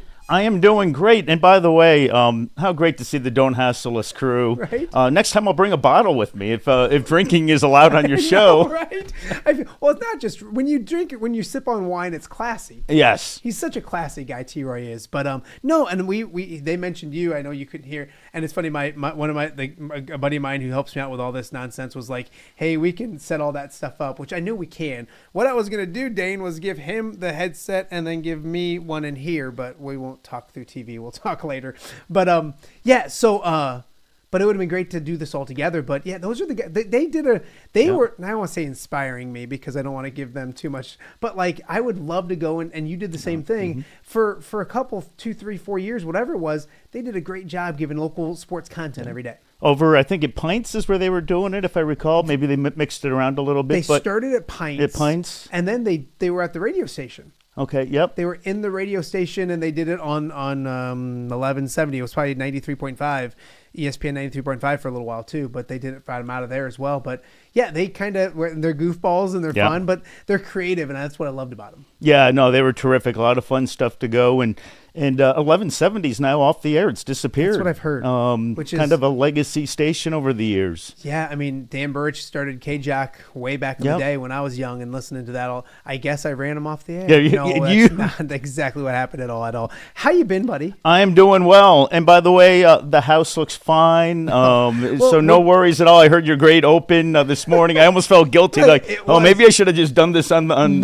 Zoom with you and spared the missus some anxiety. More people out here. This is what's fun, and like the show flies by. It's more personal when people are out here, but again, it's also a little bit of a drive. So I don't want to make people do those kind of things and all those kind of stuff. But no, we're getting a new like rug. And so like the rug's taken out, the furniture's kind of moved. I did a little straightening up after she left just to make sure. You got to impress Jay Kidwell. I mean, that's, if it was one thing if it would be the president or the Pope, she wouldn't care. But it's Jay Kidwell. Yeah. You know what I mean? You know what? It looks great. I'm just honored to be here. Happy to be back with you. Yeah. And in all honesty, my morning fog is still in effect. So I'm just really impressed. You've had some powerhouse guests on so far. And Jim and Jake, nothing like getting the nighttime workers to peak at 10 a.m. in the morning, and those guys brought it. Yeah, it was funny because I was surprised with Jake. He's like, I got a meeting from 8 to 10. He's like, can I do 10:30? I'm like, that's great. And I'm like shocked. I'm like, you scheduled a meeting from 8 to 10? Because he's a young pup, too. Like, I remember when I was his age, I was like, 8 o'clock. Oh my gosh, there's no way I'm doing that. So no, it's been really the Scott Doctormans, Chad Lysicos, Tom Kakert, Jim, yourself, John Mark. I mean, I can go on. I get to a point where I feel like I'm bugging people sometimes. So I'm like, hey, can you hop on the show again? But they all say yes. They all come back. I don't know why they do it, but it's been a ton of fun. And like we kind of talked before we started the coaching search in the transfer portal is good business. And like it's really, I love the season itself, but when you talk X's and O's, like people enjoy it and everything, but like they love drama. They love this transfer. So what are your thoughts on, and who was I talking to the other day? And I was like, I would want nothing more than for Owen and Brock to stay at Iowa. That's great for us. We know them. They're great kids. They're great. They're right there, local. So personally, like it'd be great for them to stay. But you understand the business of what it is, and the fact their coach left is a huge thing as well. Cannot fault the players. Let me just backtrack to something just before it gets lost in the shuffle. I think everybody comes on your show. You're doing a great job. It's a fun experience, and we're all fans of you. And I think anything we can do in my own small little way to help you out. Boy, what you have done since January is so darn impressive. I say this every time, but this is my small little way of saying you're doing a heck of a job, pat on the back, and I'm sure all of your guests are thinking the same thing, so they're more than happy to be here. I appreciate you saying that. I'm getting lucky. As far as the portal, I think sort of what you said when we were wrapping up with Jake, I'm kind of in the same neighborhood where it seems like it's just like full steam. I think we got to find a middle ground. Like where it was before obviously wasn't good, where the players are getting zero.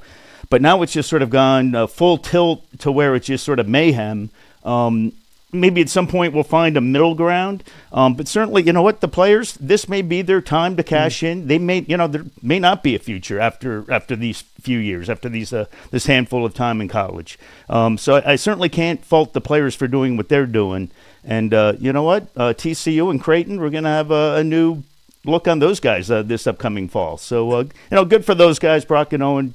They're going to do it. They're going to be fine. But yeah, it's certainly a different dynamic. But great for business, as you said. Absolutely. And well, the thing that's weird about the transfer portal is, one, there's got to be some regulations. They got to figure out and also you get lost in the mix the times where it's okay. And Brock and Owen are two guys that they went to the University of Iowa to play for Fran McCaffrey under that staff with those people. And if you leave from there, it's and this isn't what happened at WQAD, but it's like if you have management and people and then they all get let go and then somebody else comes in, there's an adjustment period. And if you have the opportunity to go to this magical place called the portal and make a bunch of money, it's just that. So those, and then there's weird ones where people are just coming in. I saw AJ Storr, who played at, this is probably going to be his 5th spot, but he was at Wisconsin last year. He went to Kansas last year. He's back in the portal, I think, for the 5th time. Those are the ones that you're just wait a minute, what's going on? But yes, there's some tweaking to it, and it's like free agency in football. That's the way I equate it. It's free agency in football where everybody is and it's enjoy. I mean, I can't do a show without flipping through X and being oh, this person's in the portal. I've been looking to see if Josh Dix is committed during the show, because you never know the kind of stuff that does happen. But I know you're old school. I'm a little old school. I miss the days where you can look at this Iowa team and say, okay, Owen's healthy, and they add this person, or Illinois, and say, wow, they were a year away from being really good. I can't wait till next year. Those days are kind of gone now. I don't like that. It is a reshuffle every year. Craziness, and you're seeing coaches that are getting out of the business because they're just reading the room, whether it's football or basketball. It's a different dynamic. No, absolutely. It would be fun to sort of see a core stay with it through the years and the progression. And we've made this level. We're going to try to increase next year and move from there. But boy, it's like reshuffling the deck every single season as it comes along. It does fill up your sportscast, though. If you go to X in the morning, I remember last year was the same way. You go to X and you're like, oh, Aaliyah Guyton got in and Bennett Sturt's committed and this and that. Next thing you know, you're like, oh, my sportscast is kind of filled up. But it's going to be a different look. When you look at the University of Iowa, we covered Fran for 15 years. And when he got fired, I took the time to make sure that a Nicholas Bear, a Mike Gazelle, Frank Garza, Luca's dad came on, because I believe that he deserved his flowers.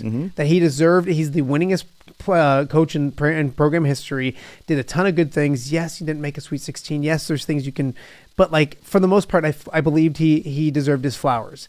So I guess before we talk about Ben, your thoughts on Fran, because yes, attendance was glaring and it's a big business and all that kind of stuff, but he is the winningest coach in program history, and 15 years at any place in college sports is impressive. Absolutely. You're not going to stay there that long if you haven't done a few things right, and he obviously did a lot of things right.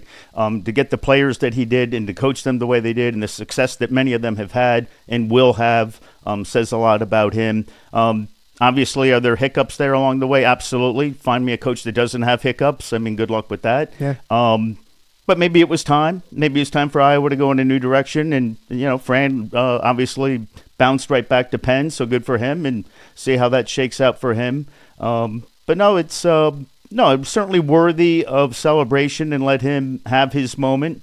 Nothing wrong with that. And It seems like I was actually kind of happy to see. It seemed like a lot of the responses about him leaving were more favorable as in thank you, coach, for your years, not piling on type of thing. So it seemed like a lot of the Hawkeye fans seemed to say just sort of what you were echoing, that they appreciate what he did, and maybe it was time for a change, maybe for both sides. And during that window in which they didn't have a coach, and then all of a sudden players started getting in the portal, and then Darren DeVries doesn't happen. Then you saw on social media almost the silent people during the year that was like, we should have kept. I think the best tweet I saw was somebody said, we need to find a coach that gets the most out of without a budget or whatever. Yeah. And that's kind of what Fran was. He was getting the most out of. But then Ben McCollum happens. I think it's a great fit for Iowa. The Kirk Ferentz comparison, I think, is spot on. Your thoughts on Ben McCollum, and you're watching Drake do, and we don't cover Drake as one of our teams, but they're right there. We know it, we see it. Obviously impressed with what he did at Drake. Incredible, 31 wins at Drake, school record. I mean, that's incredible stuff. And just to backtrack on Fran for a quick second, is he also in these last couple of years where things obviously eventually turned, he was also going against the Caitlin Clark era where the women's team just went to never seen before heights. So when you've got a team that's doing that, it's tough to have both teams in the fan base to be that dedicated to that level for both teams. Then you're going, how many games a week are you going to go into? Yeah. So I mean, obviously the Caitlin Clark and the women's angle, they have been absolutely spectacular. And as you mentioned, Jan Jensen with her honor the other day, good for her. But that certainly is a factor in the men's situation this past year. Ben McCollum, though, boy, it'll be exciting to see what he does. Again, breath of fresh air. Do you think he looks like me?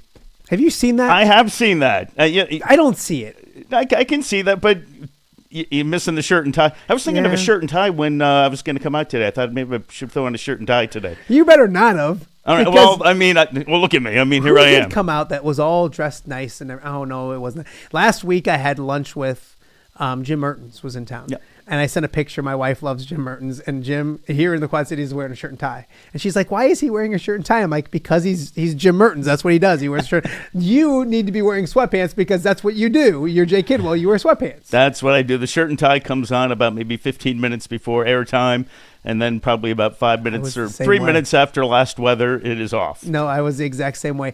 I did mention in my open that I see you most this time of year freezing our butts off at Rock Falls. Or not Rock Falls, Rock Ridge was the one. Sure. We're always especially recent years, it's we can get there for a 4:30 game, get some highlights, get back, but the wind is always, this area, the wind is always. I love softball, soccer, baseball, all that kind of stuff. I'm going to be going to, I was at baseball games all weekend for my kids. I'll go to a JV baseball game with Alleman and Moline tonight for my oldest, but it's not the funnest time of year to be outside. Well, we've had sort of this past week. Monday was reasonable, but the wind was going. Tuesday at Moline, Rocky softball game over at Moline. You love it. Our great parking spot there in center field. Yep. Hanging out there. And it was, it felt like it was 25 degrees and the wind is blowing. Hold on to your hat. And, of course, it took till about the third inning, and it's 1-0 at about 5:20, and that's when I've got to go to get back to do the 6 o'clock. But, boy, I would not have minded a big explosion in that first inning. The flip side, the Monday game, Alleman baseball, they put up an 8 spot in the first inning. So talk about making the sportscaster happy. Load the wagon is what they say for the Alleman baseball program. I have a little biases to that. Love hearing Coach Marks in the dugout, and he's keeping the guys fired up, and for sure. He's bad cop. Okay, yes, I can see that. Yeah, I can see that. And I can not only see it, I can hear it. Yes, so understandable. He's bad cop, but no, Thomas Smith and all those guys are doing a great job with Alleman baseball.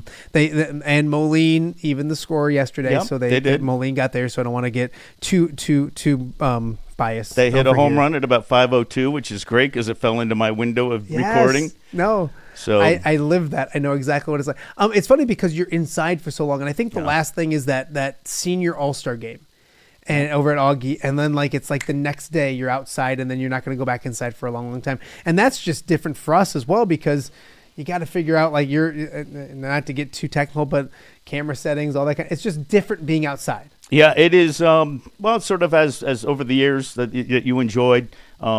Sort of when you're sort of all right, I'm not necessarily sick of a sport, but time to turn the page. Yeah. Sports is great. The calendar changes, and now we're on to the spring sports, and we're outside. And outside's great. It's good to be out again. But, yeah, some days are better than others at this time of year.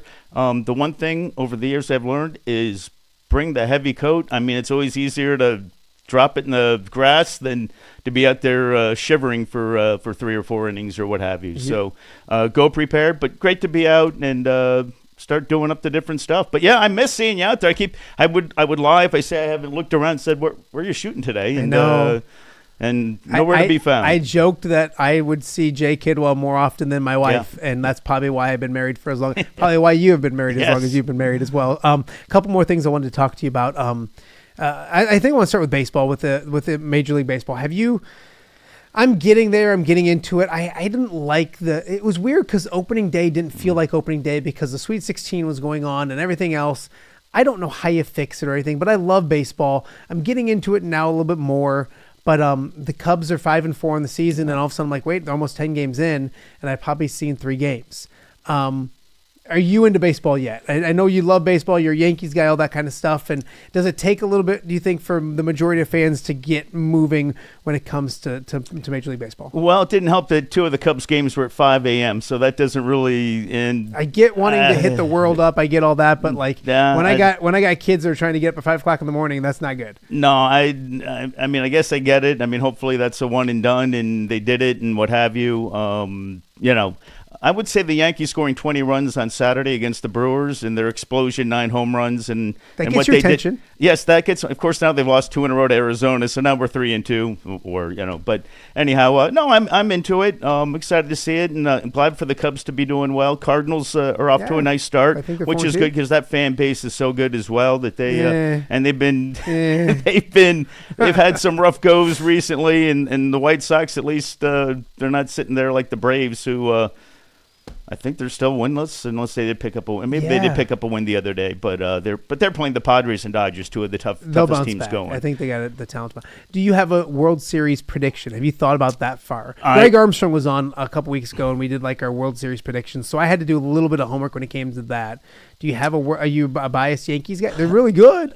Yeah, the American League definitely wide open. I mean, I guess I'd have to go Yankees just as but. There's really nobody. Red Sox could be a sleeper good team this year. I don't know why. I picked the Rangers. The Rangers have been told a lot of good things with them. The Dodgers look like just far and away the team, but, maybe short series, they don't make it. So I'll go Yankees and Phillies. Yankees, Phillies. That's, Greg, who you got winning? I'll go with the Yankees. I'm just, just off the top of your head. Yankees. I'll just stay with my team. Greg had the Phillies as well, and I think he had the same World Series, but I think he had the Phillies. No, he had Phillies and I can't remember. But anyways, he had the Phillies in the World Series. He's a Bryce Harper guy. I should pull it up while we're doing it, but you did get into the off the air pool that we're doing for how was your bracket? Do you like the fact that there's all 4 number 1 seats? The excitement of Cinderella over the years and when you have the huge upsets, it's great for that day and the initial aftermath, but to have the matchups you've got coming up Saturday and what you'll have on Monday night, it's going to be incredible basketball. So, you know what? 4-1s, let's see it. Let's let I'll tell you what, it's going to be something. I picked Florida in your bracket. Houston has been so good to me on a wagering situation, should we say? I guess we're good with that. We're good with that. So Houston's been really good to me over the year. So I can't believe I didn't pick them to win the whole thing. But so I kind of have some attachment to them just from that standpoint. But Florida's been Duke's amazing. You're in 23rd place. That is not bad. All right. That is not bad at all. You got in mind. Yeah, you have Florida winning. I will update a little bit. I know I mentioned it, but Scott Morrell. If Florida wins, he will be most likely will be the winner. Chad Baker, former assistant all over the place, and when it comes to basketball here in the Western Big Six, he is in first, and he would win with Houston and my 8-year-old Carson. If Duke wins, I think we'll win. He needs Auburn to win as well, or I think somebody's going to catch him. I think my buddy Jeremy Oakes might catch him. But with that being said, 23rd place is not. I like the fact that it's. Ked was on yesterday, and he's cranky because the NIL ruins March Madness, and there's no huge upsets. I like those first round upsets, and maybe that first weekend upset. Like if you get one of those guys to the Sweet 16. But I didn't want to see. Did you want to see in the Super Bowl this year? Did you want to see the Jaguars versus? You want to see the best teams playing in the best games. I can't wait for Saturday. I'm going to be watching basketball. I got youth baseball probably to deal with too, but I'm going to try to be watching as much basketball as possible because those, what was it last year? San Diego State was in it. Right. North Carolina State was in it. Like, were you all locked in last year when it was those teams? I mean, it's basketball, but sure. I mean, these are the ones I want to see. Yeah. No, this is going to be incredible matchups. Very exciting stuff on the way.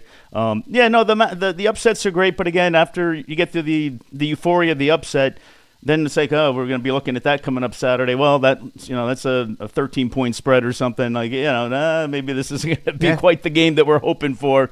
So let these 4-1s go at it and see where this thing shakes out. No, it should be. I'm kind of with you. I think it'll be good to see. Forget about your brackets. What do you think happens this weekend? I hate to say Duke and Florida because that just seems too. I'd probably take Duke, Pete, and Florida, and maybe that Duke game against Illinois at Madison Square Garden still lingering in my head too much. I can't unsee it. But that was just such a, Illinois is a good team. Illinois is a good team. Yeah. That was just such an absolute. And again, there's a lot of things going on. But boy, Duke, I guess I'd go Duke over Florida. I'll do Duke over Auburn. And I just I like seeing Illinois fans cranky, and they just hate Bruce Pearl.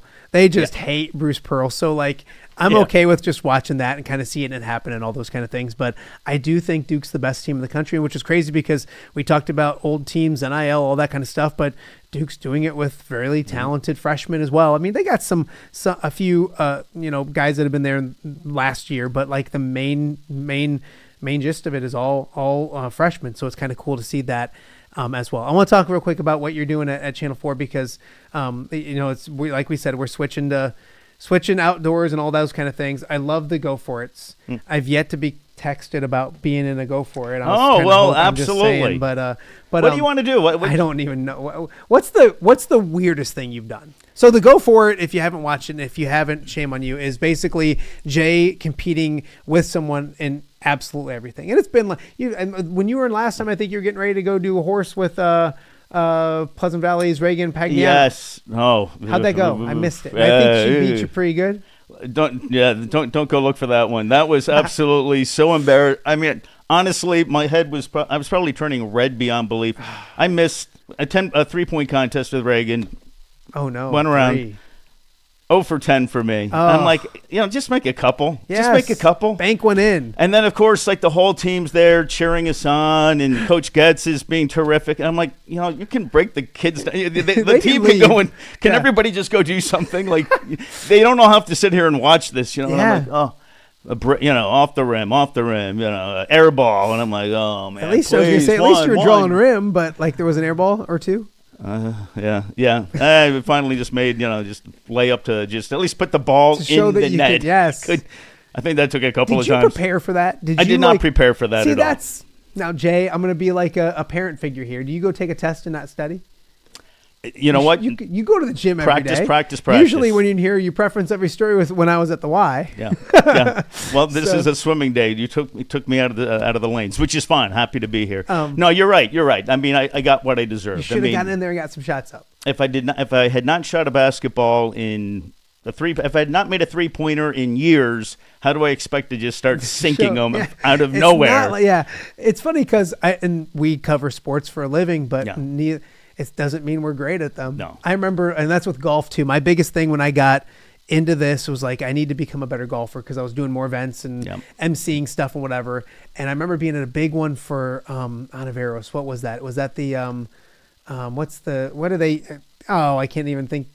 This is embarrassing. I can't think of what it was. But anyways, it was a big one for them. And I'm going to think of the organization because that's awful. But it was one of those par threes where everybody was all grouped together and everybody was all backed up and everybody's watching me. Right. And Jay, I pulled the shot out of my ass and it ended up 5 feet. Nice. And it was the best thing ever because the rest of the dinner afterwards and all that kind of stuff, everyone's going, hey, you're a heck of a golfer. I'm sitting here thinking, I am not at all, but that one time is, but you need, that's what the thing with anger and the pig thing that he keeps on, a horse, he keeps on dodging me. I've been practicing. I know that's coming up. And Good so, for like, you. when I've been going to the gym, I've been shooting. My son and I played in an old man's league, is what they call it, like on Sundays for a few weeks and stuff like that, and ran up and down. So I don't want to get embarrassed. That's my big thing. What's that one happened? What's the weirdest thing you've done? Well, part of the joy, I'm not sure if it's joy for me, but you know what? I just go out and do it, and getting embarrassed, actually. Again, I could have made a couple of threes. I'm not saying I was intentionally missing. You don't want to go 10 for 10. Well, it would have been fun, but you don't want to go 0 for 10. Yeah, I mean, but yeah, the key is to have fun with whoever I'm challenging or whatever. But some of them are, talking about sports guys, sports anchors supposed to be athletes. I remember I was at I guess it's Vibrant Arena now, whether it's Steam Wheelers or Storm or whatever. Paper towel, throw it to the garbage can, missed the garbage can. And some guy was like, "You're the sports guy. How did you miss that? You got to be able to do that. What's going on?" I'm like, "I got it." And, okay. I got the put back, I'm like, dude, I'm sports guy. All right. I missed a shot to the garbage can. I get it. Okay. I get it. But, well, recently I was over at the Family Museum. They had a insect zoo from Iowa State. So some of them are just completely off the target. But I find 5-6-year-old kids are great TV. So, holding like tarantulas and various things. Did you do that stuff? I did some of it, yeah. I saw this. Some, I saw they this did online. some various things. And I don't want to act like I never watched, but I don't watch anything anymore. But I see everything online. But like by 10 o'clock these days, Jay. Sure. 10:20, I'm sleepy time. Oh, I hear you. That's all good. So it's some things like that. But I'll tell you, I get more feedback on that than virtually anything else. And invariably, it's like, you know what? I'm always looking for ideas. So, like, if you want to do one, I would love to hear from you. And it's all for fun. It's not serious. Obviously, I fail at pretty much everything. I can do that pretty easily. Yeah. And it's about having fun. And I try to showcase whoever I'm with and let them be the star of the show.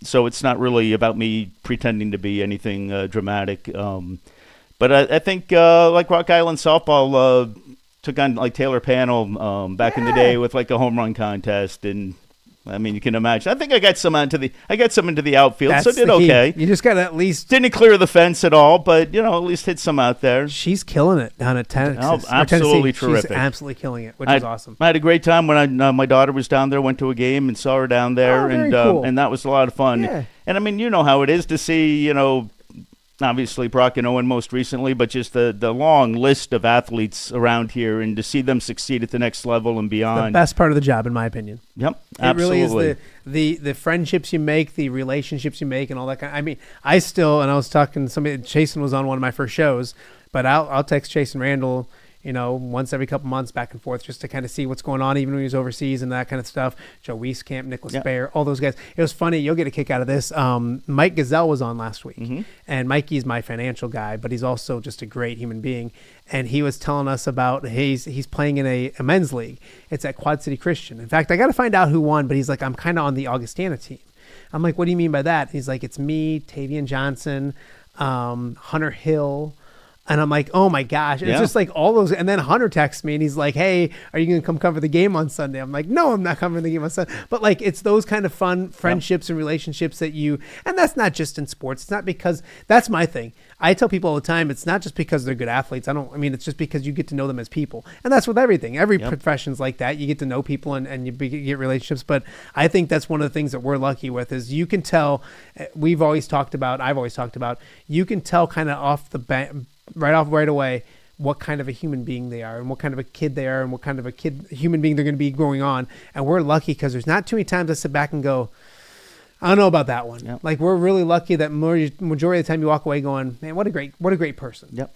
I remember there was an interview that you and Corey did on the 11 a.m. show during football season. I was at the Y, so we're back to the Y. Yeah. And you were at Geneseo, and Coach Johnson, and I think you asked him about like what impressed you most about your team, and he goes, you know what? And this answer I loved. He goes, I'm going to know a lot more in about 5 to 10 years when I see what kind of men these guys turn into. And I thought, boy, that is powerful. He's not, I know he's worried about Friday night. I know he's, he's focused on the game, but he's also thinking, you know what, big picture. What are these guys, the lessons we're teaching them now and the things they're going through now, will hopefully give them the foundation for a really good, successful future and a good life. Wow. That's the way we're leaving it today because Jay Kidwell. Jay, do this. Put it down a little bit. I just looked in the thing and nobody could see your pretty face. It is Jay. The majority of the time, Jay's still here. You would think I would know how to do this by now. No, it's fine. Nobody, like I said, nobody wants to see us. Yeah. And nobody really wants to listen to us either, probably. But for some reason, I'll probably look and there's probably 1,500 people that are doing it for some stupid reason. You're killing it. You are killing it. I appreciate you coming out here. I apologize that Foster and T-Roy took so much of you. I mean, man alive. It's all good. But we're going to do one of these days will be you, me, T-Roy, and Jay. We'll do a show. It'll be fun. Jay and then a bunch of goofballs. I love your thing about having them come out and do a reunion and let those guys just run wild. I think that would give be me the day off some and good go. Because I am off tomorrow, and it's cool because I didn't have to put any time off card. I guess I should have wrote one out to my wife and said, "Is it okay if I don't do a show?" But I got a few things tomorrow, so you're not going to Wrigley for the opener. I am not going to Wrigley. Have you gone to Wrigley for an opener ever? You know what, David Paul and I. This goes way back. Do you remember David Paul? Yep. He's a great weather guy. He's down in Alabama now, but good friends still to this day. We went up to opening day one time. I believe it was me, him, and Dale Ryman. Dale Ryman was from that. So we covered it back. There was when I first started, it was in the conversation of hey, are we going to go up and cover these things? Now but you know what? We didn't go all out for the NCAA tournaments when I first started doing this thing. And now it's just hey, where are you going to kind of go and travel? So no, I wish I was doing that. That would be a lot of fun. But and the beauty thing is I've done enough content this week that if you miss me tomorrow, which God bless you if you do, go back and watch one of the 4 shows because we've had a lot of fun stuff on this week. And it does get to a point, Jay, where you're just man, I hope I can figure out what I'm going to do the next day. But it's been fun. And in this area, you never get that way because there's always something going on, somebody to talk to. And for some reason, knock on wood, people are listening to it for some reason. Everyone is a fan. We're all rooting for you. I don't know about everybody, but enough people are as well. We're all rooting for you. Thank you for coming out here. We're going to do this again with the Don't Houseless We're Local guys. Jay Kidwell, check him out. It's Go For It stuff. He's on Channel 4 here in the Quad Cities. And 18. I got to give 18 the love as well. So we appreciate you coming out. Thank you, Matt. All right. And I appreciate you guys for watching. Again, no show tomorrow, but I mentioned earlier in the show. Jeez. This week on Monday, Cooper Koch, Darian Porter, and Pat Anger on Monday. Tuesday, Kent McCausland, Titan Anderson, and Julian Vandervelde. Wednesday was Ked Prince, Kyle Huseman, and the Wheelers head coach Corey Ross. And then today, of course, we had Jim, Jay, Jake, and you name it. If you had a J in your name, you're on the show. So go check those out if you missed them, and we'll see you guys back here. As we leave you, we want to thank our fantastic sponsors for everything they do for us, and we will see you guys back here on Monday.